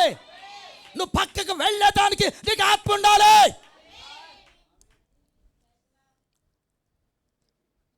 నువ్వు బాగా అలంకరణ చేసుకుని వెళ్తాను, వాడు చూస్తాడు, వాడు నేను కదిలిస్తాడు, శత్రు మాట అంటాడు, లేకపోతే ఇంకో కామెంట్ చేస్తాడు, రకరకాలుగా చేస్తాడు. రే ఏంద్ర నువ్వు అందాన్ని వాడితో తగాదు పెట్టుకోవాలి. అప్పుడు నువ్వు అంత అవసరం, నీకు అంత అవసరం అన్నాను. నువ్వు సామాన్యంగా వెళ్తున్నావు అనుకో, నీ ముఖం గెలిచి చూసి పాపం ఏదో రకరకాలు అనుకుంటాడు. అనుకొని ప్రైజ్ లా, అవును అనుకుంటాడా? నువ్వు వైపు చూడగానే ఒక రకరకాలు ఊహించుకుంటా. ఈ ముఖం కూడా మనం చూడకూడదు. ప్రైజ్ లా. ఎవరు నీకు కాపుదలా? ఎవరు నీకు కాపుదలా? ప్రైజ్ లా. ఏంట ఆ సాధువైనట్టి, హల్లెలూయా, ఏంటది? సాధువైనట్టి. దేవుని స్తోత్రం. ఇప్పుడు చదువుదాం. సాధువైనట్టి మృదువైనట్టినైనా గుణమను. అబ్బాబ్బా, ఈ సాధువైనది మృదువైనది గుణమట. ఏమి గుణమది? గుణవత్తైన భార్య దొరుకుతారుదు, అట్టిది ముత్యముల కంటే. ఏమిట ఆ గుణము? ప్రైజ్లా. గుణం అంటే ఒక్క మాట కాదు సార్. ప్రైజ్లా. ఆమె 24 గంటల దినచర్య అంతా గుణానికి సంబంధించింది. ఆమె పెళ్ళై అంటే పుట్టిన కాంచి చచ్చిపోయిన దాకా జీవితం గుణానికి సంబంధించింది. ఒక్క రోజు కాదు. ఆమె చూడు, ఏం గుణవతేనా? వాడెవడు ఇంటర్వ్యూలో అడిగాడు, ఏమండి మీరు వర్జిన్ అని అనగానే ఆ యాంకర్ మామూలుకి తగాదు పెట్టుకుంది అమ్మాయి. ఏం అడిగావు నువ్వు క్వశ్చన్? అది వర్జినేనా, మీ ఇద్దరు వర్జినేనా అని అడిగాడు. వర్జిన అంటే కన్యక అని అర్థం. మీరు కన్యకలేనా అని అడిగిండు ఇంటర్వ్యూ చేస్తా. ఆ కూర్చున్న అమ్మాయి లేచింది, ఏమంటున్నా ఏమి ఇంటర్వ్యూ చేస్తున్నారు నువ్వు దరిద్రుడా అడిగింది. అది కాదు ఆమె అడుగుతుంది, నువ్వు వర్జినేనా అని. మనకు చెప్పబడింది వర్జిన్ అని. ప్రైజ్లా. బుద్ధి కలిగిన కన్యకలు వాళ్ళు వర్జిన్స్, వాళ్ళు. దేవుని స్తోత్రం. ప్రైజ్లా. కృప కలుగునుగాక. గుణము అంటే ఒక మాట కాదు, ఒక్క మాట కాదు సార్. అది నీ జీవిత చరిత్రది, నీ దినచర్య. అది గుణం అంటే. అబ్బా, ఆ గుణం అనే దాంట్లో నుంచి ఇంపైన సువాసన వెళ్తూ ఉంటుంది. హల్లెలూయా. అతి పరిశుద్ధ స్థలములో ధూపవేదిక దగ్గర ఆ మేలకుని యొక్క సంభారంలో మేలకుడు ఆ కొలత చొప్పున ధూపం వేసేటప్పుడు ఎంత సువాసన దేవుడికి వెళ్ళిద్దో, ఒక గుణవత జీవితం ద్వారా అలాంటి వాసన వెళ్ళిద్ది. గుణవత అంటే ఒక స్త్రీయే కాదు, పురుషుడు కూడా. గుణవత అంటే స్త్రీ అనుకున్నావేంటి? పురుషుడు కూడా. ఇంపైన సువాసన. ఏంటి? ఇంపైన సువాసన. వాళ్ళ జీవితం ద్వారా ఇంపైన సువాసన వెళ్ళాలి. అది గుణం. ఇప్పుడు దేవుడు ఆ గుణాన్ని కోరుతున్నాడు నీ దగ్గర. సాధువైనట్టు మృదువైనట్టునైనా గుణమను అక్షయ అలంకారము గల. అక్షయ, ఇది క్షయము కానిది, నశించిపోని అలంకరణది. అలంకరణ గల మీ హృదయపు అంతరంగ స్వభావము మీకు అలంకారముగా ఉండవలను. అంతేనా? అది దేవుని దృష్టికి మిగులా విలువగలదు. ఈ అలంకారం మీకు కావాలా వద్దా? సంఘానికి కోరేడా లేదా? ప్రైజ్ లా. చివరికి ఒక మాట నేను చెప్పి ముగిస్తున్నాను. తీద్దాం. నిర్గమాకాండం 33వ అధ్యాయం 3-5 వచనం చదువుదాం. నిర్గమాకాండం 33వ అధ్యాయం. జస్ట్ కొంచెం రాసుకోండి, మీరు ఇంటికి వెళ్తే కొంచెం ధ్యానించండి. మీరు ఎవరిలో లోబడనొల్లని ప్రజలు కనుక నేను మీతో కూడా రాను. చదువు.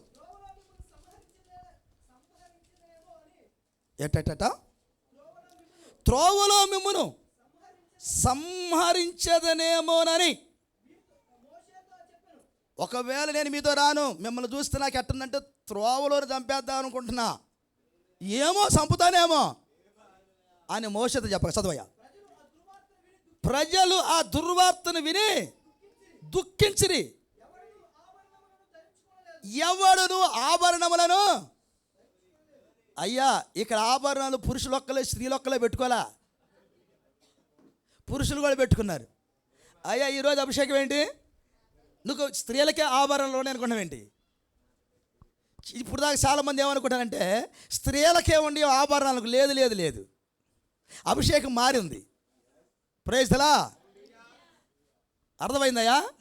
అటు స్త్రీలు కాదు అటు పురుషులు కాని అభిషేకం వచ్చింది. అర్థం చేసుకున్నావా? ఏ అభిషేకం? అటు స్త్రీలు కారు ఇటు పురుషులు కాని అభిషేకం వచ్చింది. అందుకని వాళ్ళు మెడలో చైన్ వేసుకోవాలి. ప్రైజ్ లా. మెడలో చైన్ వేసుకోవాలి, కొంచెం జుట్టు పెట్టుకొని లబ్బర్ వేసుకోవాలి. ప్రైజ్ లా. కొంచెము ఏం పెట్టుకోవాలి, కొంచెం రింగులు కూడా పెట్టుకోవాలి. ప్రైజ్ లా. కొంచెం ముందుకెళ్తే మెట్లు కూడా పెట్టుకుంటాడు. అభిషేకం పెట్టుకోవడా ఏంది, గాజులు కూడా వేసుకున్నాడు పాపం. ఎవరు ఈరోజు ఒక అలంకరణ బంగారు స్త్రీలే పెట్టుకోవట్లా. లేదు లేదు లేదు, ఆ అభిషేకం ఎప్పుడో ఆ స్త్రీల మీద పురుషుల మీదకి వెళ్ళిపోయింది. అందుకే ఆ లోతు దినాలు వచ్చినాయి కాబట్టే పురుష సంయోగులు ఎక్కువయ్యారు, గేలు ఎక్కువైపోయారు. ఏ దినాలు? లోతు దినాలంటే పురుషులు పెళ్ళిళ్ళు చేసుకునే దినాలు. ఇప్పుడు పెళ్ళిళ్ళు చేసుకునే వాళ్ళు అలంకారం లేకుండా ఉంటారు అనుకున్నావు ఏంటి? నువ్వు ఆడపిల్లేనా కమ్మలు కొనుక్కునేది, మగపిల్లలు కూడా కొనుక్కుంటున్నారు ఇప్పుడు. ప్రైజ్లా. ముక్క పొడకలు ఆడపిల్లలు కొనుక్కుంటున్నారు. లేదు లేదు, మగపిల్లలు కూడా కొనుక్కుంటున్నారు. ఏమా ఇంతకుముందు అలంకరణ పాస్టర్ గారు మా గురించే మాట్లాడుతాను అనుకోండి. లేదు లేదు, ఇక్కడ ఒక్కల గురించి మాట్లాడు. ఇప్పుడు చదవయ్యా, ఇప్పుడు చదువు. ప్రజల ప్రజలు ఆ దుర్వార్తను విని దుఃఖించిరి. ఏంటంటే ఎవడును, అక్కడ ఆడోళ్ళు మగవాళ్ళు అందరూ ఉన్నారా? ఎవడును, అబ్బా ఎంత బాగుంది వాక్యం అయ్యా కదా. ఎవడును, అబ్బా యవతను అని అంటే ఆడపిల్లల గురించి అనేవాడు నేను. అట్టాను ఆయన. ప్రైజ్లా. యవతను అంటే ఆడపిల్లల గురించి మాట్లాడేవాడిని నేను. అట్లా అనేది ఆయన. ఏమన్నాడు ఆయన? ఎవడును, అబ్బా మోసే కాలంలోనే అలంకరణ చేసుకున్న మగవాళ్ళు ఉన్నారు పాపం. ప్రైజ్లా. ఎవడును, చదువు భలే ఉంది. ఎవడును ఆభరణములను అంటే అంత ముందు దాకా ఏం చేశారు వాళ్ళు? దుర్వార్త విన్న తర్వాత అమ్మాయికి పెట్టుకుంటే అయిపోతారు మన పని. చదువు ఇప్పుడు చదువు నాకు ఇంకా. కాగా యెహోవా మోషేతో ఇట్లా, నేను మీరు లోబడనొల్ల ప్రజలు ఒక్క క్షణం మాత్రం వచ్చి తినా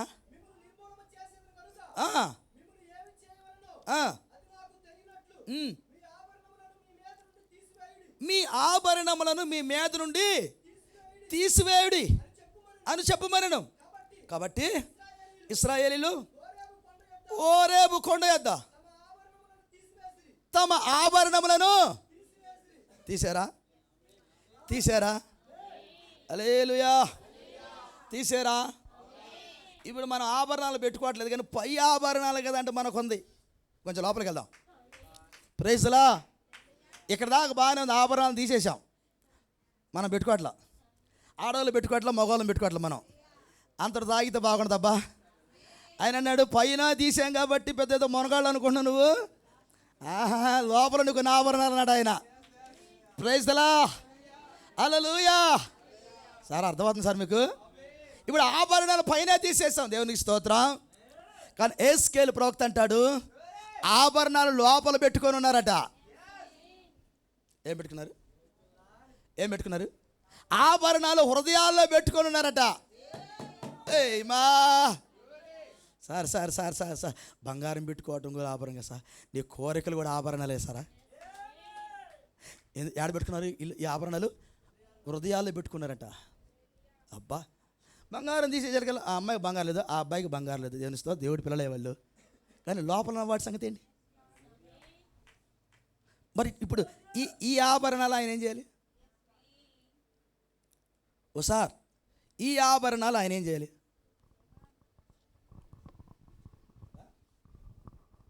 సార్ ఏం చేయాలి? ఒక్కోటి చదువుదాం.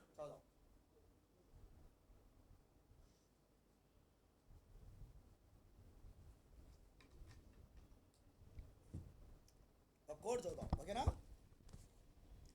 ప్రేమ ఎల్లప్పుడూ ఏం చేస్తుంది? చెప్పండి సార్. సరిదిద్దిదా? యెహోవా ఈరే అనే మెసేజ్ 3వ పుస్తకం 62వ సంవత్సరం ఉన్నది. యెహోవా ఈరే 3వ పుస్తకం 50వ పేర చదువుదాం. గొప్ప పరీక్ష. ఇప్పుడు అబ్రహాము ఈ అద్భుతమైన సంగతులు అన్నింటినీ తర్వాత, దీవెన పొందిన తర్వాత అతడు పరీక్షింపబడెను. అబ్రహాము పరీక్షింపబడెను. ఏమా? అక్కడే ప్రజలు తప్పిపోయారు.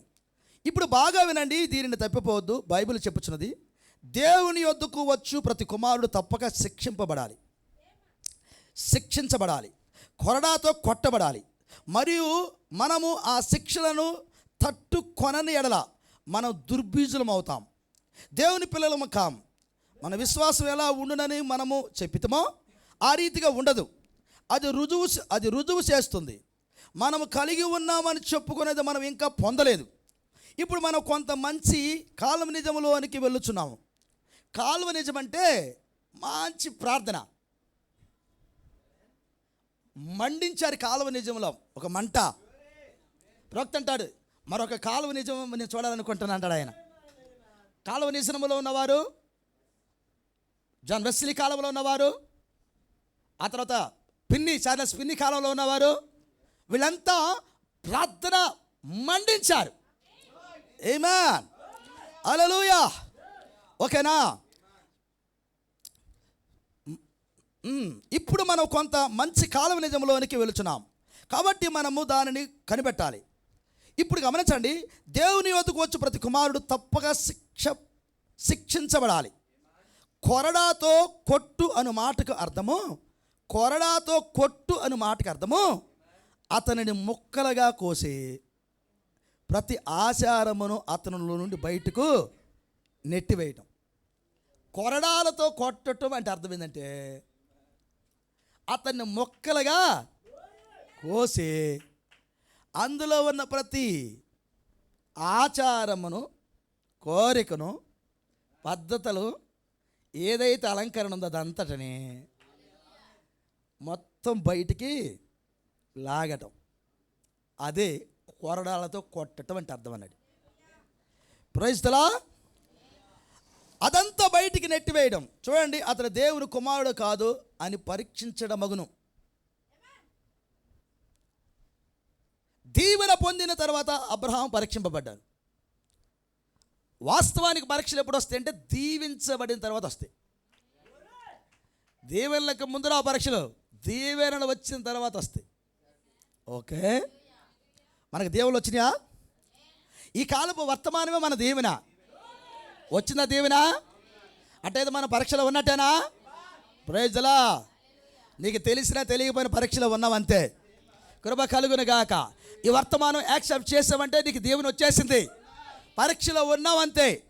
ఇప్పుడు మనలో ఉన్న ఆయన ఆచారం అన్నాడు, కొరడాలతో కొట్టడం అంటే అర్థం ఏంటంటే, ప్రైజ్ ది లార్డ్, నిన్ను ముక్కలుగా కోసి నీలో ఉన్నదాన్ని, ఆ ఆచారమును అతనిలో బయటికి నెట్టివేయటం. Praise the Lord. ఇప్పుడు మీరు చేపలను కోసే ఉంటారు, చాలామంది చేపలు తోవి ఉంటారు బాగా. పైన పొలుసు అంతా పోయిన తర్వాత, మొప్పలన్నీ కట్ చేసిన తర్వాత ముక్కలు కోస్తారు కదా. కొరమల్లి ముక్కలు కోసేటప్పుడు చూశారు కదా. ముక్కలు కోసేటప్పుడు పేగులు బయటకు వస్తాయి. ఏం బయటకు వస్తాయి? అప్పుడు ఏం చేస్తారు? పేగులు మీరు అలా పట్టుకొని లాగి బయట వేస్తారు. దాంతోపాటు ఏదైనా ఉండిద్దో లోపల దాన్ని కూడా పట్టుకొని లాగాడ పడేస్తారు. మరలా ఇంకొక ముక్కను కోస్తారు. అందులో కూడా ఏమో కొంచెం ఉండి దాన్ని కూడా లాగి పడేస్తారు. మరలా మొక్కను కోస్తారు. అందులో కొంచెం ఏదైనా రక్తం ఉంటే శుభ్రంగా దాన్ని కూడా లాగిపడేస్తారు. ఆ ముక్కలన్నీ తీసుకెళ్ళి మంచి ఉప్పు నీళ్ళు వేస్తారు.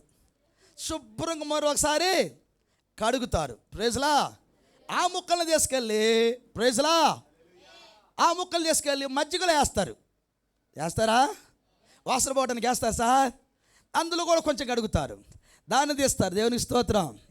అది తీసుకెళ్ళి మరలా ఎప్పటికప్పుడు పంపిస్తారు. ఆహా, అంటే తినాలంటే ఇంత ప్రాసెస్ ఉందా? అబ్బా, కృప కలుగును గాక. మరి నిన్నెట్టు వదిలిపెడతాడు ఆయన? ప్రైజ్లా. ఆయన మనుషులను బట్టి జాలరు చేశాడుగా నిన్ను. ఆయన ఆహారం మీరే కదా. కృప కలుగును గాక. నువ్వు దొరకగానే వదిలిపెట్టాడు, దీవించి వదిలిపెట్టాడు. ఆయన ముక్కలు కోసి ఏం చేయాలి ఇప్పుడు? లోపల ఉన్న ప్రైజ్లా వ్యర్థమనంతటిని బయటికి నెట్టేస్తాడట. నా ప్రశ్న, కోయించుకోవడానికి రెడీయా? అంతేగా. షాప్ ఏం చేసింది? తనను తాను పూర్తిగా నీకు అప్పగించుకుంది. నువ్వేమన్నా చేసుకో నా కుమార్తె. బోడిదలో రుబ్బుతావో, బండ మీద రుబ్బుతావో, ప్రైజ్లా కత్తి తీసుకొని శుభ్రంగా తోలే లేపుతావో, నాకు సంబంధం లేదు. ఎట్టయినా చేసుకొని నేను నీకు సమర్పించుకుంటున్నా. ఏ విధంగా చేసుకొని తిను. నువ్వు తిని శక్తి పొందినప్పుడు నా తండ్రి మహిమపరుస్తాడు. Good good. నువ్వు మంచి చేప నా బిడ్డకి ఆహారం అయ్యావు. నా బిడ్డ ఈ రాత్రి చేపల కూర తిని ఎంత ప్రార్థన చేశాడు తెలిసినా? Good good. మంచి చేపవు నువ్వు. ప్రైజ్లా అంటాడా? ఏ రవి, కృప కలుగును గాక. ఇప్పుడు మనం ఆహారం కావాలి కదా, దేవుడికి మన ఆహారం కావాలి కదా. అట్లయితే మనం సమర్పించుకోవాలిగా, పొలుసు పోవాలిగా, కోత కొయ్యాలిగా, లోపల ఉన్న ఆచారాలను బయటికి పోవాలి కదా. అక్షయ అలంకారం రావాలంటే ప్రైజ్లా ఈ శరీర అలంకరణ పోవాలా లేదా? ప్రేమ ఎల్లప్పుడూ ప్రేమ సరిదిద్ది. సార్ ఇదంతా ఏంటంట? ప్రేమేనా? కృప కలుగును గాక. సరే, ప్రేమేనా కాదా? ఏ సార్, ఇప్పుడు వీళ్ళంతా ఏం చేశారు? ఇజ్రాయేల్ అందరూ నేను నిన్నటిదా అనుకున్నాను. పాపం ఆడవాళ్ళే పాపం అలంకరణ పెట్టుకున్నాను అనుకుని. ఇయ్యాలే అర్థమైంది నాకు కూడా. ప్రైజ్లా. వాక్యము ఓపెన్ అవుతుంది అంతా. నేను నిన్నటిదాకా ఆడవాళ్ళే పెట్టుకున్నాను అనుకున్న అలంకరణ ఇయ్యాలే అర్థమైంది మగవాళ్ళు కూడా పెట్టుకున్నారని. ప్రైజ్లా. కరెక్ట్గా జరిపోయింది ఈరోజు మనకి. ఇప్పుడు మనకి ఏ అలంకరణ కావాలి? ఓకేనా? ఒకవేళ కానీ మన దేవుడు పిల్లలమైతే సరి చేయబడాలి. ఇప్పుడు దేవుడు మనం కోసి లాగుతాడంట. ఏంటిని? ఎలాంట సార్? బుజ్జగించడం కాదు ఇక్కడ. బుజ్జగించడం కానే కాదు. మీరు ఎప్పుడన్నా చేపలు బాగా లావు చేపలు కోసేటప్పుడు అది అటు ఇటు దూకుతూ ఉంటుంది. యూట్యూబ్లో కూడా పెడతా ఉంటారు. ఏది చేపలను కోసేవాళ్ళని పెడతారు కదా, ఎట్ట కొయ్యాలో చూపిస్తూ ఉంటారు. నూరుతూ ఉంటాడు కత్తినోడు. అది ఎంతో అది అటు ఇటు దూకుతూ ఉంటుంది. అప్పుడు వాడు ఏం చేస్తాడు? కరెక్ట్గా మెడ మీద ఒక దెబ్బ వేస్తాడు కదా. ఎక్కడెత్తాడు? ఈ మెడ మీద దెబ్బ వేయగానే కదిలి ఆడకుండా పనుకునేది. ఇప్పుడు మనల్ని ఏం చేయాలి దేవుడు? అటు ఇటు దూకుతుంటే మనల్ని ఏం చేయాలి ఆయన? ప్రైజ్లా. అసలు మెడ మీద ఎందుకు పడుతుంది తెలిసిన? ప్రైజ్లా. కొట్టేవాళ్ళు చెబుతారు, అరే ఎక్కడన్నా కొట్టుకొని మెడ మీద కొట్టగాక అంటారు. విన్నారా మాట మీరు? ఇప్పుడు నువ్వు ఎక్కడన్నా కొట్టుకొని చేతి మీద కొట్టు, కాలు మీద కొట్టు, లేకపోతే ఎన్ని పని కొట్టు, కానీ మెడ మీద కొట్టొద్దు అంటారు. ఎందుకని? మెడ అంటే మన బాడీ నరముల యొక్క సిస్టమ్ అంతా అక్కడే ఉంటుంది. ఇక్కడ కొట్టకూడదు. ఎక్కడ కొట్టామా వాడు అయిపోయినట్టే. కొన్ని స్పాట్స్ ఉంటాయి మనకి, అక్కడ కొట్టకూడదు. ఆ స్పాట్ తగిలితే వెంటనే మనకి ఏంటంటే నరాలన్నీ ఒక్కసారిగా స్తంభించిపోతాయి.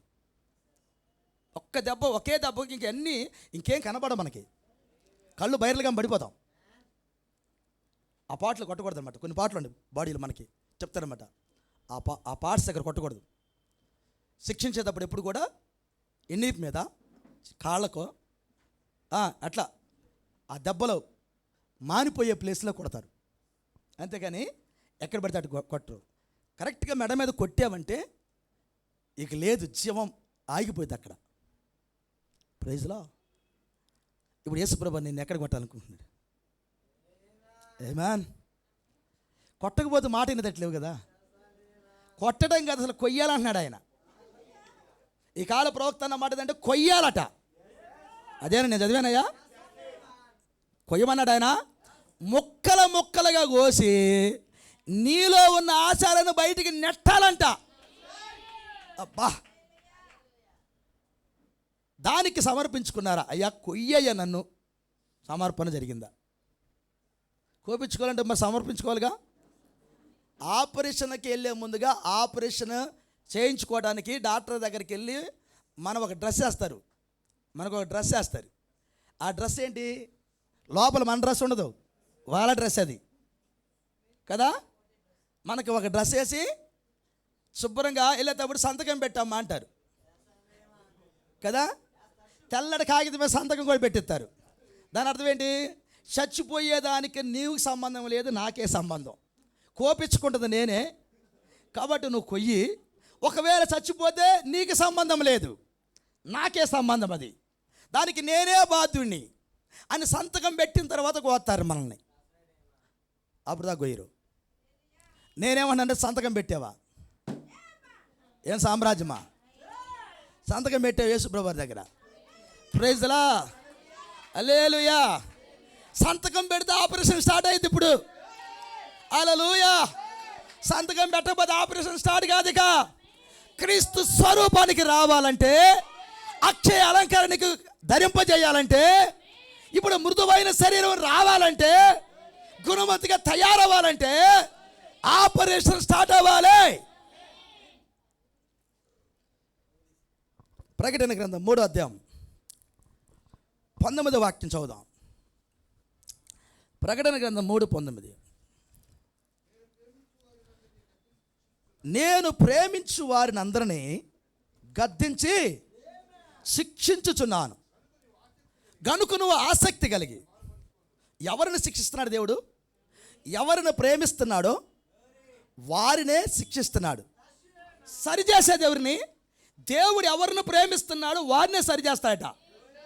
Praise the lord. ఈ ఉదయకాల సమయంలో, ఈ మధ్యాహ్న కాల సమయంలో సరి చేసుకునే మనసు ఎవరికి ఉంది? దేవుడు ఎవరినైతే ప్రేమిస్తాడో వాళ్ళకి సరి చేసుకునే మనసు ఉంది. దేవుడే సరి చేస్తాడట. Praise the Lord. వారు గద్దించి బుద్ధి చెబుతాడట, శిక్షించి బుద్ధి చెబుతాడట, ఒక రూపానికి తీసుకొస్తాడు ఆయన. హల్లెలూయా. మనము నిజముగా దేవుని కుమారులమైతే, దేవుని కుమార్తెలమైతే తప్పక సరి చేయబడాలి. అసలు దేవుడు ఏమంటే, నువ్వు దేవుడు కుమారుడు అయితే, నువ్వు ప్రవక్త అంటాడు, నువ్వు దేవుడు కుమారుడు అయితే, నువ్వు దేవుడు కుమార్తె అయితే తప్పక సరి చేయబడాలి. అసలు అందులో ఏమాత్రం మినహాయింపు లేదన్నాడు. సరి చేయబడాలి. హెబ్రీయులకు రాసిన పత్రిక, హెబ్రీయులకు రాసిన పత్రిక, ప్రైజ్ ది లార్డ్. చదువుదామా? 12వ అధ్యాయం 5-8 వాక్యాలు చదువుదాం. నా కుమారుడా, ప్రభువు చే శిక్షను తృణీకరించకము, ఆయన నిన్ను గద్దించినప్పుడు విసుకకము. ప్రభువు తను ప్రేమించు వారిని శిక్షించి తాను స్వీకరించు ప్రతి కుమారుణ్ణి దండించును అని కుమారులతో సంభాషించినట్లు మీతో సంభాషించు. ఏంటంట? అసలు ఇప్పుడు ఆయనతో సంభాషణకి వెళ్ళారా? వెళ్ళాలి. చాలా అద్భుతమైన మాట ఇది. చదవయ్యా. శిక్షాఫలము పొందుటకై మీరు సహించుచున్నారు, దేవుని కుమారులుగా మిమ్మల్ని చూచుచున్నాడు. ఎస్. అసలు ఎవరు ఇప్పుడు ఇక్కడ కూర్చున్న మీరు? దేవుని కుమారులు, కుమార్తెలు. ఆశీర్వాదాలు పొందినవారు, ఇంకా పొందాలా? పొందినవారు. ఎప్పుడైతే నువ్వు ఆశీర్వాదాలు పొందావో ఇప్పుడు నీకు పరీక్ష, అంతేనా? శిక్షాఫలము పొందుటగా మీరు సహించుచున్నారు, దేవుడు కుమారులుగా మిమ్మల్ని చూచుచున్నాడు. తండ్రి శిక్షింపని కుమారుడు ఎవడు? ఇప్పుడు నువ్వు ఎవరి కుమారుడివి, ఎవరి కుమార్తెవి? దేవుని కుమార్తెవు, దేవుడి కుమారుడివి. ఒకవేళ నువ్వు దేవుడు కుమార్తె అయితే తండ్రి శిక్షింపని కుమారుడు ఎవరు? ప్రతి తండ్రి శిక్షిస్తాడు కదా, అట్టే దేవుడు కూడా నేను శిక్షిస్తాడు కదా. 8వ వచనం, కుమారులైన వారందరూ శిక్షలో పాలు పొందుతున్నారు, మీరు పొందని ఎడల దుర్బీజులే కానీ. అసలు మీకు శిక్ష అంటే బాధగా ఉందంటే అసలు నువ్వు కొడుకు కాదన్నాడు. సరి చేసుకోవడం నీకు ఇష్టం లేదా, నువ్వు కొడుకు కాదు, కూతురు కాదు. అసలు నువ్వు అనుకోగాకు, మళ్ళీ అంటే మెసేజ్కి వచ్చాను నేను దేవుడి బిడ్డ అనుకోగాకు.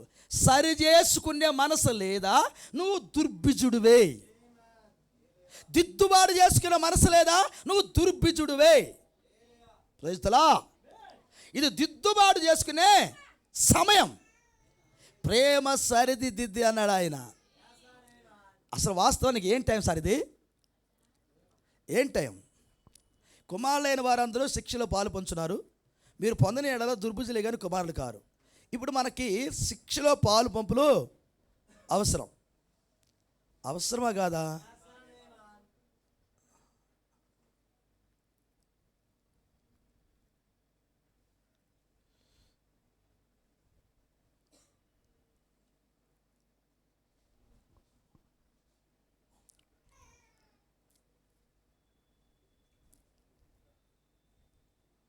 కృప కలుగునుగాక.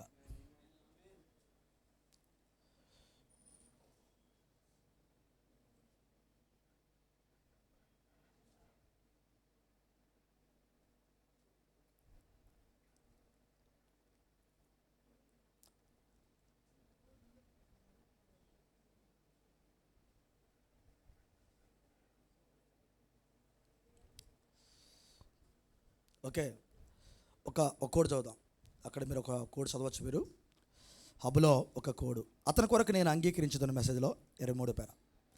అతని కొరకు నేను అంగీకరించదను అన్న మెసేజ్లో 23వ పేర 52 సంవత్సరాది. యోబు పాపము చేయలేదు, అతడు పాపము చేయలేదు అని అతడు ఎరిగి ఉండేను. యోబుకు మాత్రమే తెలుసు నేను పాపం చేయలేదని. మరియు అతడు పాపము చేయలేదు కనుక అతడు ఒప్పుకొనడు. ఎందుకనగా అతడు సంపూర్తిగా ఎన్నడూ పాపం చేయలేదు. కానీ దేవుడు నిజంగా అతనిని పరీక్షించుచుండెను, అతనికి పరీక్ష పెట్టుచుండెను. మరియు తిరిగి జన్మించిన ప్రతి క్రైస్తవుడు ఈ పరీక్షలు గుండా వెళ్ళవలసి ఉన్నదని నేను నమ్ముచున్నాను. దేవుని వద్దకు వచ్చి ప్రతి కుమారుడు మొదటగా శిక్షింపబడి పరీక్షింపబడను. శిక్ష వేరు, పరీక్ష వేరు. కృప కలుగునగాక. అది నిజమేనా? ఒకవేళ నువ్వు దేవుని ద్వారా పరీక్షింపబడకపోతే నువ్వు దుర్భర జీవి లేక అక్రమ సంతానం. దేవుడు నా తండ్రి అని నువ్వు చెప్పుకొనచ్చు, మరియు ఆయన గురించి నువ్వు ఏమీ ఎరుగవు. చూసారా, ఒక నిజమైన సత్యమైన తిరిగి జన్మించిన దేవుని యొక్క బిడ్డ స్థిరముగా నిలబడును. ఎక్కడ? వాక్యములో స్థిరముగా నిలబడును. మనము క్షేమ కాని దేవుని యొక్క విత్తనము ద్వారా విత్తబడ్డాము, నశించుపోని విత్తనము ద్వారా విత్తబడ్డాము. అది నశించదు. నేనేం చెప్పుచున్నాను గ్రహించండి. మన లోపల ఉన్న విత్తనము నశించని విత్తనం. అందుకే ఈ విత్తనము వాక్యము ద్వారా సరిచేయబడింది. సరిచేయబడిద్దా? కృప కలుగునుగాక. ఎక్కడ ఉన్నారా? ఇంకొక వాక్యం చదువుతారా? అందుకే ఈరోజు వాక్యాలు చదవడానికి రెడీగా ఉన్నానని చెప్పి నేను. హెబ్రీయులకు రాసిన పత్రిక 10వ అధ్యాయం, హెబ్రీయులకు రాసిన పత్రిక 10వ అధ్యాయం 24వ వాక్యం. బాగా తెలిసిన వాక్యం ఇది కూడా మనకి. చదువుదాం. కొందరు మానుకొనుచున్నట్టుగా, ఎస్, అనగా మనం ఉన్న దినమే ఆ దినము, మా దినము సమీపించుటకు మీరు చూసిన కొలది మరి ఎక్కువగా లాగు చేయొచ్చు. ఏంటంటే ప్రేమ చూపుటకును సత్కార్యములు చేయుటకును ఒకరికొకరు పురికొల్పుకొలవాలని ఆలోచించము. అస్సలు ఈ రోజున మన ఆలోచన సభ ఏంటంటే, ఈ ఆలోచన సభలో ప్రేమతో స్టార్ట్ అయ్యి ఒకరికొకరికి పురికొల్పుకునే ఆలోచన సభ ఇది. మరొక భాషలో సరిదిద్దుకునే ఆలోచన సభ ఇది. అంతేనా? కూడుకున్నప్పుడు ఏం జరగాలి మనకి? అమ్మా అసలు ఎంత పాజిటివ్గా ఉండాలంటే మనం దేవుడి బిడ్డలంగా, ఎవరైనా మన పొరపాట్ల గురించి ప్రేమతో చెప్పినప్పుడు పాజిటివ్గా తీసుకోవాలి. ఎవరైనా మన పొరపాట్లు చెబుతారు, ఒకవేళ చెప్పలేకపోయినా ప్రార్థన చేస్తారు కొంతమంది. ఒకవేళ చెప్పాల్సి వచ్చింది అనుకో, పాజిటివ్గా తీసుకోండి. దాని అర్థం ఏంటంటే మారు మనసు పొందే మనసు మనకుందని అర్థం. దేవుడు మనతో మాట్లాడతాడు, అయ్యా ఒకసారి మాట్లాడతాడు, 2 సార్లు మాట్లాడతాడు, 3వ సారి మాట్లాడి నీకు అర్థం కాదు. ఒక్కొక్కసారి ఎన్నిసార్లు మాట్లాడి నీకు అర్థం కాకపోతే మారు మనసు లేని వాళ్ళతో మాట్లాడతాడు. అది కూడా మాట్లాడలేదనుకో, ఇక డైరెక్ట్గా వచ్చి మాట్లాడతాడు. ఇక మారు మనసు లేని వచ్చి కూడా చెబుతాడు నీకు. ఎట్లా అర్థమైద్దో ఆ విధానంలో చెబుతాడు ఆయన. అంత స్థితి దాకా తెచ్చుకోకూడదు మనం. దేవుని పిల్లలమగా ప్రైజ్లా మనం చిన్న విషయాలను సరి చేసుకునేటట్టు ఉండాలి. గొడ్డలు తెచ్చుకునేటట్టు ఉండకూడదు. చిన్న చిన్న విషయాలను సరి చేసుకోవాలి. ప్రేమ సరిదిద్దునబ్బా. హల్లెలూయా. ఇది తలరాయి వచ్చిన కాలం కదా. ఏ కాలం ఇది సార్? ఏ కాలం ఇది? మనం 2వ రాకడ దినాల్లో ఉన్నామా? 2వ రాకడ ప్రాసెస్ స్టార్ట్ అయిందా? ప్రైజ్లా సార్, ప్రాసెస్ స్టార్ట్ అయిందా? ఓ మహిమ కలుగును గాక. ఈ మధ్యకాలంలో మార్కన్న దీని మీద ఎక్కువ ప్రసంగాలు చేస్తున్నారు. చాలామంది మార్కన్న ప్రసంగాలు ఈనవులు ఉన్నారు మీ దగ్గర, ఇక్కడ ఉన్నారు. ఏనండి, ఇబ్బంది లేదు. ప్రైజ్లా, హల్లెలూయా. వినండి, మంచిదే. కృప కలుగును గాక. ఎత్తబడే ప్రత్యక్షత కృప కలుగును గాక. ఈ సమయంలో దేవుడు మనకిచ్చాడు. హల్లెలూయా. గమనించండి, దేవుడి సంఘానికి ఒక క్రమం ఉంది. చాలామంది అటు వెళ్ళలేను, ఇప్పుడు నేను రాలేను ఇటు. దాని స్తోత్రం. సంఘ క్రమంలో మీరు ఫాలో కాండి. మీ కాపరిని గుర్తించండి. Praise the lord. కృప కలుగును గాక. నాకు తెలిసిన మంచి కాపరి ఈ పని చేస్తాడని ఆశీస్సులు అడిగారు. నా తండ్రి నా ప్రవక్త ద్వారా ఎప్పుడో మాట్లాడిచాడు అన్నమాట. ఒక నిజమైన కాపరి ఏ సంఘ బిడ్డను తన దగ్గర తెచ్చుకోడు. ఒకవేళ వాడు వచ్చినా కానీ ముందు నీ కాపరి దగ్గరికి వెళ్ళరా అండి. ఎందుకంటే సరి చేసుకునే స్థలము నిజం ఆ సొంత కాపరి దగ్గరే. Praise the Lord. ఎంత మంచి ప్రసంగమైనా నీకు సిగురులు కొరుకున్నట్లు బిర్యానీ తిన్నట్టుండిది, కానీ ఆ ప్రసంగం నిన్ను సరి చేయదు. ఆ ప్రసంగం నిన్ను సరి చేయదు. అనుభూతం చెబుతున్నా. ఆ ప్రసంగాలు మనం సరి చేయవు. ఆ ప్రసంగాలు చాలా తీయగా ఉంటే, అబ్బా ఆ మర్మం చెప్పాడు, ఈ మర్మం చెప్పాడు, సరి చేయదు ఆ ప్రసంగం నిన్ను.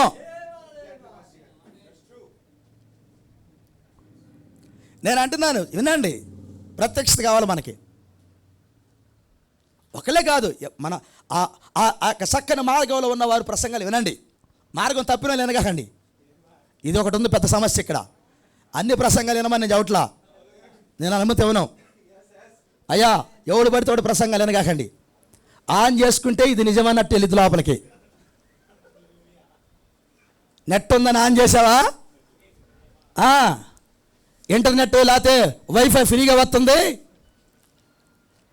రైల్వే స్టేషన్లోనో బస్ స్టాండ్లోనో ఫ్రీ ఇంటర్నెట్ అని పెట్టి కాడ ఆన్ చేసావు. ఎవడు ప్రసంగాలు వినాలో ఎవరు ప్రసంగాలు వినకూడదు. ప్రత్యక్షత ఉండాలి నీకు. Praise the Lord. నీ కాపరి స్వరం ఇదే ప్రత్యక్షత నీకు ఉండాలి. హల్లెలూయా. ఇప్పుడు ఇది ఎత్తబడే సమయం ఇది. తలరాయి వచ్చిన సమయం ఇది. హల్లెలూయా. మా ప్రకటన 10 ఒకటి చదువుదాం. 10 నిమిషాలు ఉందనుకోండి నాకు. కరెక్ట్గా 1 గంటకు మేము వదులుతా. దేవుడు మేము దీవించను కాక. హల్లెలూయా. చెమటలు పోస్తున్నాయి నాకు తెలుసు. దేవుడు మేము దీవించను కాక. నాకు కూడా పోస్తున్నాయి, మీకు ఒకరికే కాదు. కృప కలుగునుగా చదవాలి. పరిశుద్ధుడైన వేరొక దూత ఎక్కడి నుంచి దిగి వచ్చాడు? పరలోకం నుంచి దిగి వచ్చాడు. ముద్రలో దీని గురించి ప్రవక్త ఏమన్నాడు? Praise the Lord. అది ఆయన రాకడ అన్నాడు. అన్నాడా? నేను వచ్చేవారిని కోరి చూపిస్తా. దేవుని స్తోత్రం. అది ఆయన రాకడ అన్నాడు. ఆయన ఇక్కడ ఉన్నాడు అన్నాడు. ఆయన ఏమా ఆయన ఎలా అన్నాడు? మొదటి రాకడలో యోహాను ఆయన్ని ఏ రీతిగా పరిచయం చేశాడు? ఇదిగో లోక పాపం మోసుకొని దేవుని గొర్రె పిల్లని యోహాను ఏ రీతిగా పరిచయం చేశాడు? రెండవ రాకడలో ఆమేన్, మొదటి రాకడలో శరీరంతో ఉన్న దేవుణ్ణి యోహాను పరిచయం చేశాడు.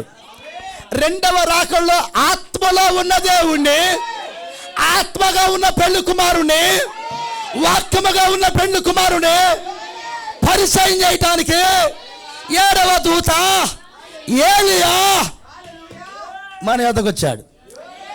అసలు ఏలియా డ్యూటీ ఏంటి? మనకు పెండ్లి కుమారుని పరిచయం చేయుట. చేశాడా చేయలేదా? ఇదిగో లోక పాపమును వేసుకొని దేవుని గొర్రెపిల్లని మొదటి రాకలు ఏలియా అన్నాడు. రెండో రాకలు ఏలియా అన్నాడు, ఇదిగో పెండ్లి కుమారుడు అన్నాడు.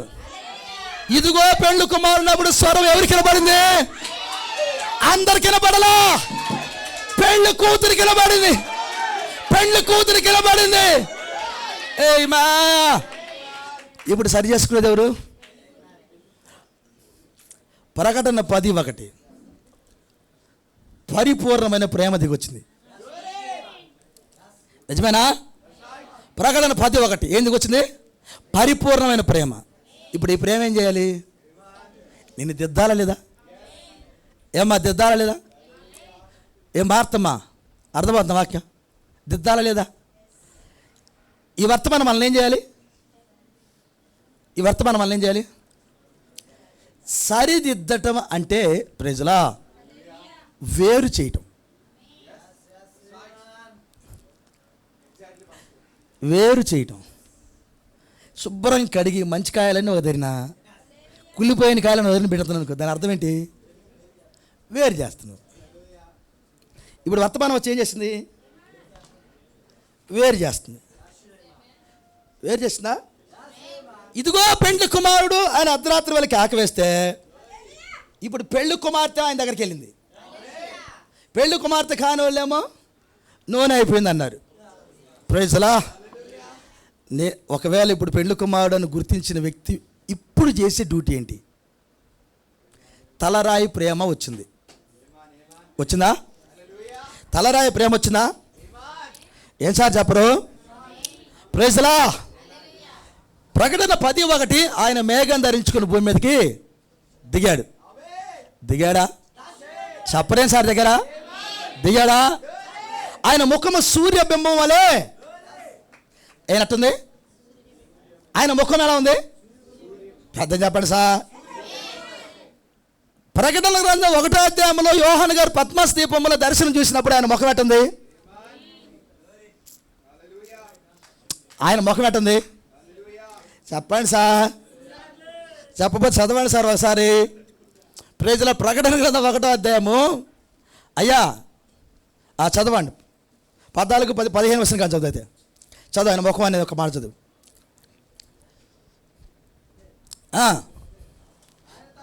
ఆయన తలయు తెల్లని ఉనిని పోలిని ఉండెను.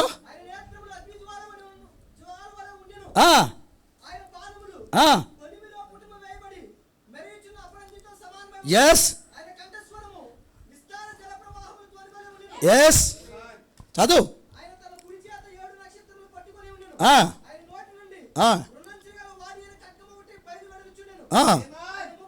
అది చదువు. ఈయన ముఖము పద్మాస్ దీపములు యోహాను గారు చూసినప్పుడు ఎట్టుంది? ఇప్పుడు ప్రకటన గ్రంథం 10వ చదువుదాం. బలిష్ఠునకు వేరొక దూత పరలోకమును దిగి వచ్చి చూసి ఉండెను. ఏం ఉండెను? ఆయన ముఖము ఆయన ముఖము సూర్యబింబం వలెను. ప్రైజ్ లా ఉన్నదా? అలా ప్రకటన గ్రంథం 1వ అధ్యాయంలో పద్మస్ దీపంలో యోహాను గారు చూసిన దర్శనము. ప్రైజ్ లా. ప్రకటన గ్రంథం 10:1 దిగి వస్తున్న రూపము ఒక్కటేనా? ఏమా అది క్రీస్తు రూపం అయితే ప్రకటన 10:1 అంటే అది క్రీస్తు రూపమే. ఇప్పుడు మేఘం దిగి వచ్చినప్పుడే ఆయన ఏమన్నాడు? ఆయన అక్కడ ఉన్నాడు అన్నాడు. ఎవరున్నాడు అక్కడ? యోహానేమో శరీరం ధరించిన ఆయన పరిచయం చేశాడు. ఆ ఏలియా, మొదట రాకడ ఏలియా శరీరం ధరించిన ఆయన్ని పరిచయం చేశాడు. రెండవ రాకడగా ముందున్న ఏలియా శరీరం ధరించిన వ్యక్తిని పరిచయం చేయట్లా. ఇదే తేడా. శరీరం ధరించిన వ్యక్తిని పరిచయం చేయట్లా, కానీ అయితే ఒక వ్యక్తినే పరిచయం చేస్తున్నారు ఇద్దరు. అక్కడేమో శరీరం ధరించున్నాడు, ఇక్కడేమో శరీరం ధరించకుండా ఉన్నాడు. Praise the Lord. ఇప్పుడు ఈయన ముఖము సూర్యబింబం వలె ఉన్నది. Praise the Lord. ఇంతగా ఆయన ముఖము సూర్యబింబం చేసుకొని భూమి మీదకి వచ్చాడు. ఆయన ఎందుకు?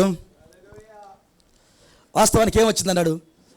ప్రకటన 10:1 భూమి మీదకి వచ్చినప్పుడు తలరాయి వచ్చిందన్నాడు. ఏమొచ్చింది? ఏమొచ్చింది సార్?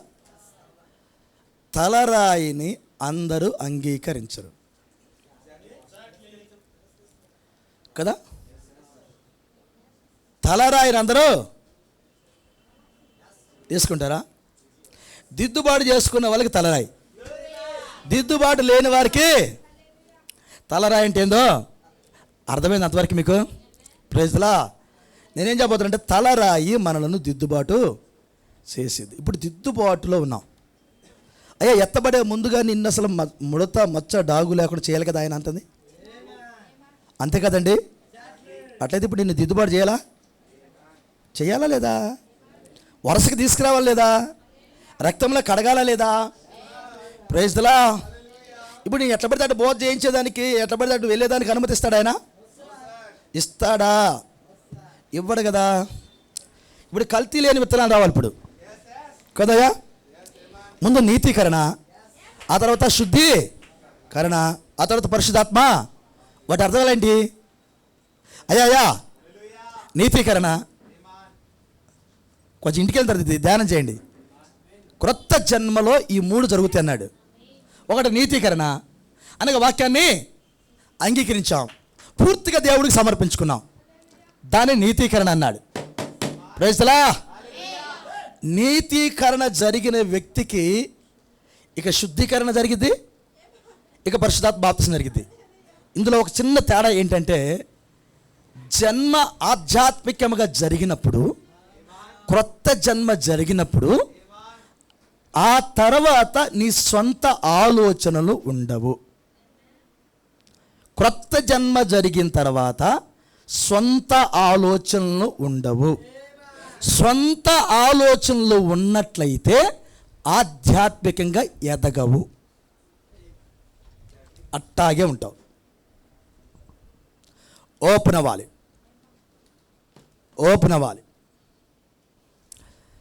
మీరు ప్రతి ఇంట్లో ఒక దృశ్యాన్ని చూస్తారు. వాళ్ళు 3 సంవత్సరాలు 4 సంవత్సరాలు వచ్చే సమయం పిల్లలు మాట్లాడతారు. 2 సంవత్సరాలు దాటిన తర్వాత 3-4 సంవత్సరాలు వచ్చేటప్పుడు తాతలు ఎత్తుకుంటూ ఉంటారు, నాన్నలు ఎత్తుకుంటూ ఉంటారు. ఆ పిల్లలు అడుగుతారు, తాత ఇదేంటి? దీన్ని వాచ్ అంటారా? ఏంటి వాచ్?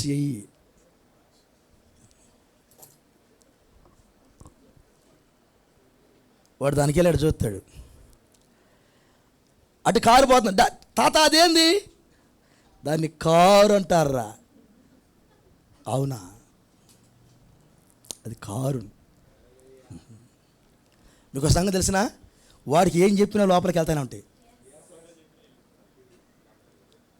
ప్రతిదీ లోపల ఫీడ్ అవుతూ ఉంటుంది. ఎంత మెమరీ ఉంటుంది అంటే ఆ ఏజ్లో వాళ్ళకి నువ్వు ఏం చెప్పినట్టు అతుక్కుపోతూ ఉంటుంది లోపల. కరెక్ట్గా చెప్పాలి వాళ్ళకి. పలకట్టకుండా కరెక్ట్గా పలకాలి.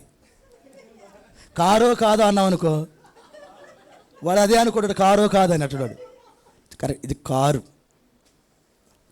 కరెక్ట్గా పలకాలి. అర్థమవుతుందండి?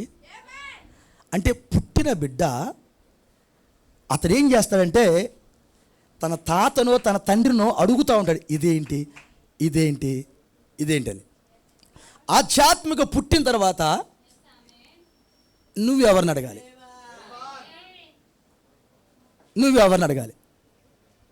అర్థమైందా? ఏమయ్యా, పుట్టిన తర్వాత మీ నాన్న మీ తాత నీకు నేర్పాడు అన్నీ. చర్చిలో క్రొత్త జన్మ నాకు జరిగిందన్న తర్వాత మరి నీకు కూడా అడిగే తత్వం ఉండాలిగా. పిల్లగాడు ఏం చేయాలి? నేర్చుకోవాలి. పాలు తాగే వయసు కానించి అన్నం తినే వయసుకి రావాలి, బలమైన ఆహారం తినే వయసుకి రావాలి. అప్పుడు బలమైన ఆహారం ప్రవక్త అంటే జీవించే వయసు. అది బలమైన ఆహారం తింటామంటే జీవించే వయసు. ప్రైజ్ లా. ఇక నిన్ను చూసి ఆ కాపరికి భయం ఉండదు. నిన్ను తీసుకెళ్ళి అడవిలో కాదు, ఆ సముద్రం మధ్యలో పడేసి ఈదుకుంటూ వస్తాయని ధైర్యం ఉండుద్ది. సముద్రం మధ్యలో పడేస్తే ఏ తట్టేయాలో చెప్పవా పాస్టర్ గారు అన్నావు అనుకో, ఇక పాస్టర్ గారు అయిపోవటమే.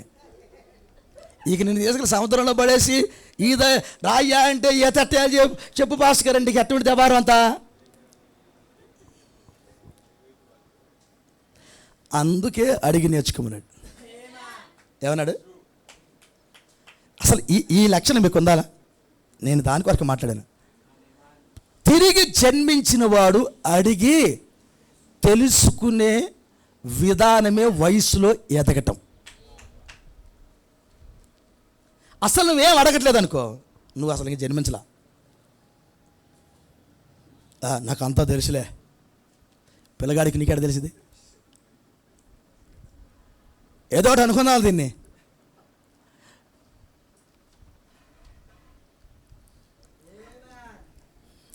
వాడు ఏనుగుని చూసి ఇది సేవ అనుకుంటా తాత, అనుకుంటున్నా తాత ఇది సేవేనది. వాళ్ళ తాత కూడా సరే సేవేరది. పేలిపోయిద్ది, బిట్టి పెట్టేటప్పుడు పేలిద్ది. సేవకి ఏనుగు తేడా తెలియనోడివి నువ్వు భలే చదువుతావు పోరా. ప్రైజ్లా. అనుకుంటే కుదరదు, ఇక్కడ కన్ఫామ్ కావాలి. అది నేర్చుకోవటం. ధర్మశాస్త్రం బాలశిక్షకుడు ఆయన. ఇప్పుడు బాలశిక్షకుడి కింద మనము లేము అంటే నేర్చుకున్నాం. ఇప్పుడు బలమైన ఆహారం తినేవారం, జీవించేవారం. ప్రైజ్లా.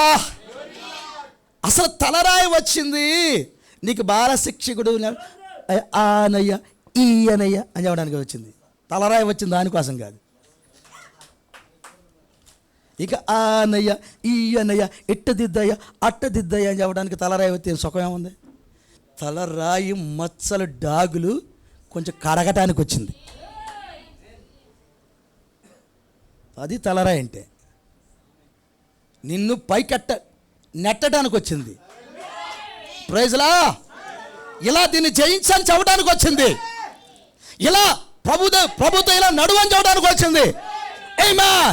తలరాయి వచ్చినదే పరిపూర్ణమైన ప్రేమను నీకు అందించడానికి, నేను దిద్దుబాటు చేయడానికి వచ్చింది. కృప కలుగునుగాక. ఎల్లప్పుడు ప్రేమ చేస్తుందా? జన్మించిన వారికి సరిదిద్దుకోవడం తెలిసింది. జన్మ లేదనుకో, అవునా? కృప కలుగునుగాక. అపోస్తుల బోధ, సహవాసము, రొట్టె విరుచుట, ప్రార్థన. ఎందుకు ఈ మాట చెప్పాడు ఆయన? సరిచేసే విధానం ఇదే. నేను ఎంత పడతా ఉన్నా ఒక మాట, అయ్యా వర్తమాన పుస్తకాలు 10 పేజీలను చదవండి అయ్యా చెబుతున్నానా? కొంతమంది ఆ పుస్తకాలు చదివి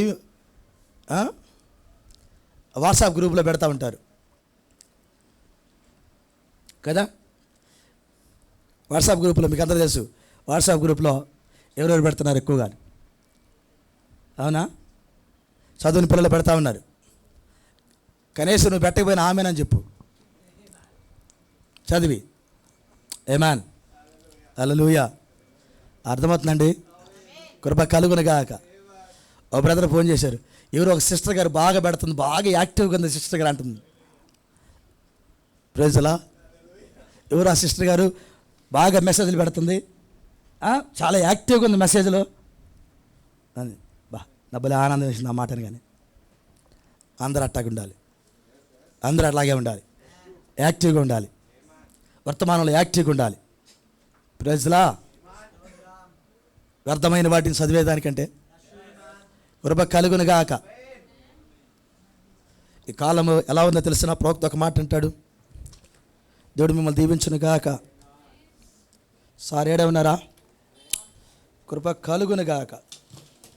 వ్యర్థమైన వాటిని మీరు చేయగకండి. అయ్యా, చాలా చివరి దినాల్లో మనం ఉన్నాం. చాలా అంటే చాలా చివరి దినాల్లో ఉన్నాం. సాయంకాలం మాట్లాడుకుందాం. నా మాటలు ముగిస్తున్నాను. ఇది ఎలాంటి దినాల్లో ఉన్నామంటే, మనం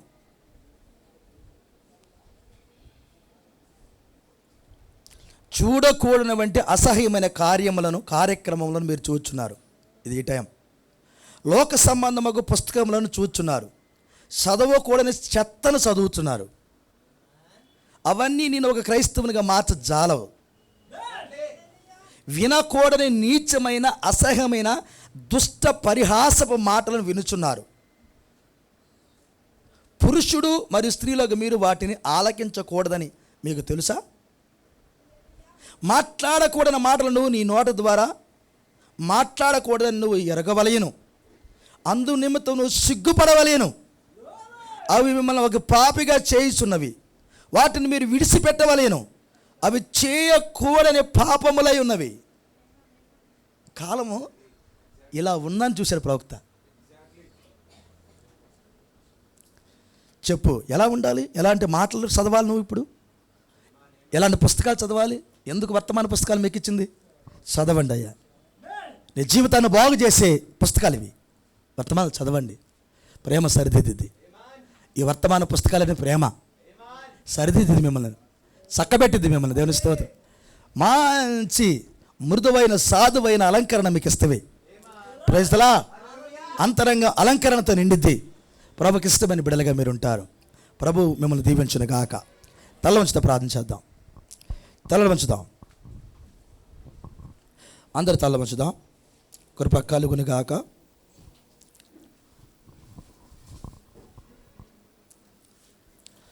ప్రైజ్ ది లార్డ్. కృప కలుగును గాక. హల్లెలూయా. అందరు తల వంచుదాం. నీ ప్రేమకు బానిసలం, నీ ప్రేమకు బానిసలం, నీ కృపలో క్రీస్తుకు ఖైదీలము, నీ కృపలో క్రీస్తుకు ఖైదీలము, నీ జీవమునకు నీ జీవమునకు వారసులం. నీ ప్రేమ పడదాం. నీ ప్రేమ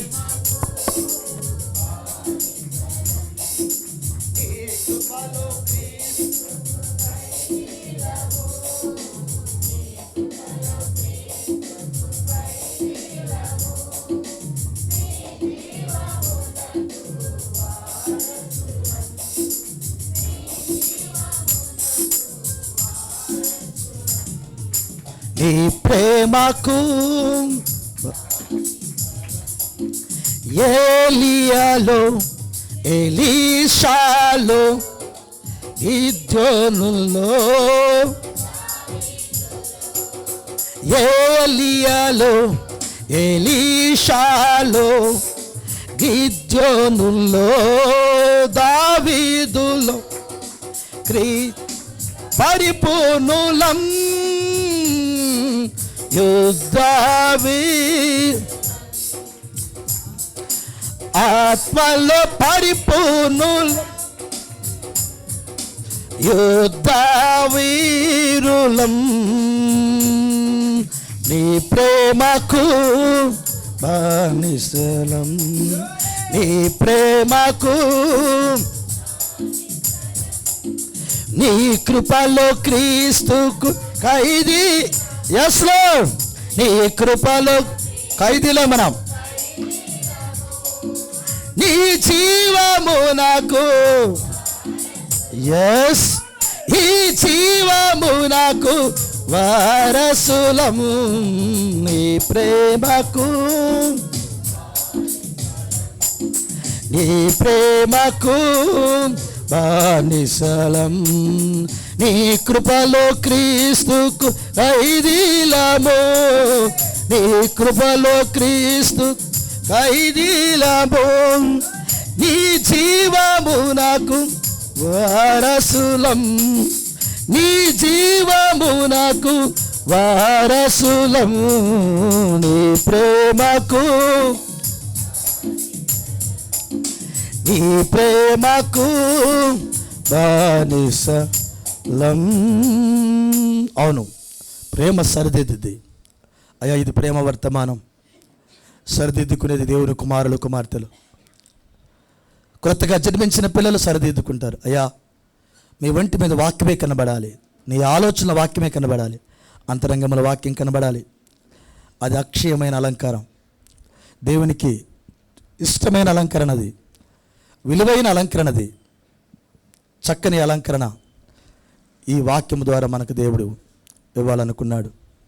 సహోదరుడా, నీవైతే నీతిని, భక్తిని,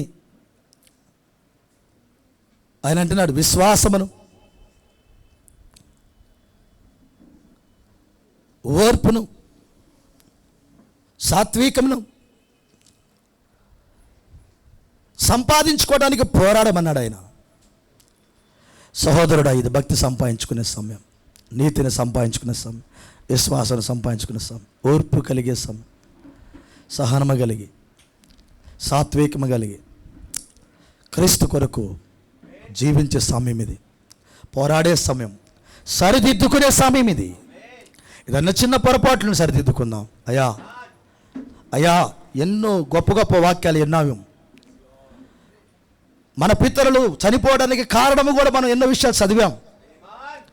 సహోదరుడా, సహోదరి, మనము క్రీస్తు యొక్క వాక్యపు అలంకరణ కలిగి ఉందాం, క్రీస్తు ప్రేమ కలిగి ఉందాం, సరి చేసుకుందాం. సమయం లేదు, ఆఖరి సమయంలో ఉన్నాం.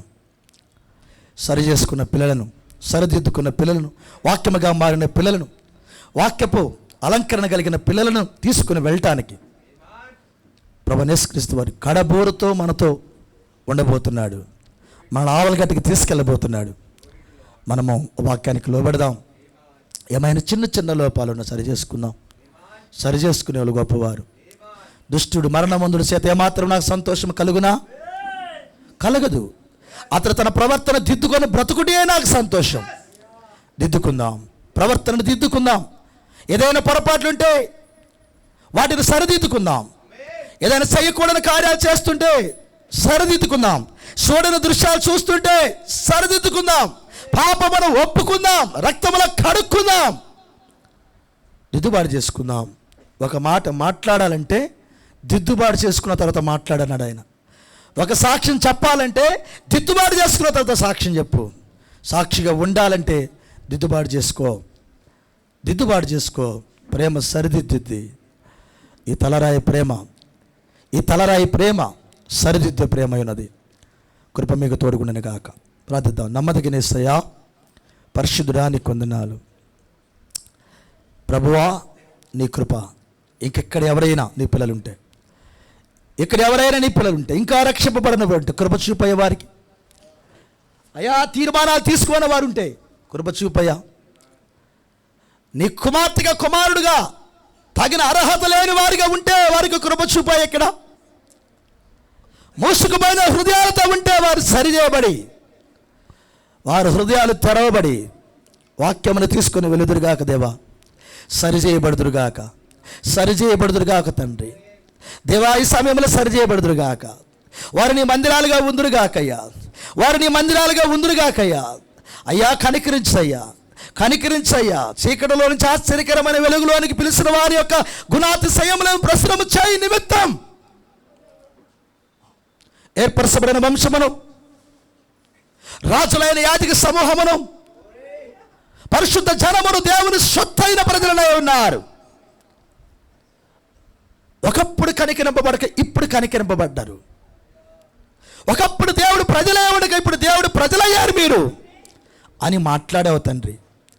అయ్యా, నీ పిల్లలు ఇంకా ఇక్కడ తండ్రి, అయ్యా, నీ రక్తము చేత గుర్తించబడిన వారుగా ఉంటే వారు గుర్తించబడుదురుగాక. ఇంకా రక్షింపబడిన బిడ్డలు త్వరగా రక్తము కిందకు పరిగెత్తుదురుగాక, నీ రక్తమును ధరించుకుందురుగాక. వారి నోట నీ మాటలు పలుకునుగాక, శ్రేష్టమైన మాటలు పలుకుదురుగాక. నశించిపోయే ఆత్మలకు జీవమును అందించే బిడ్డలుగా ఉందురుగాక. కృపచూపు తండ్రి, కృపచూపయ్యా.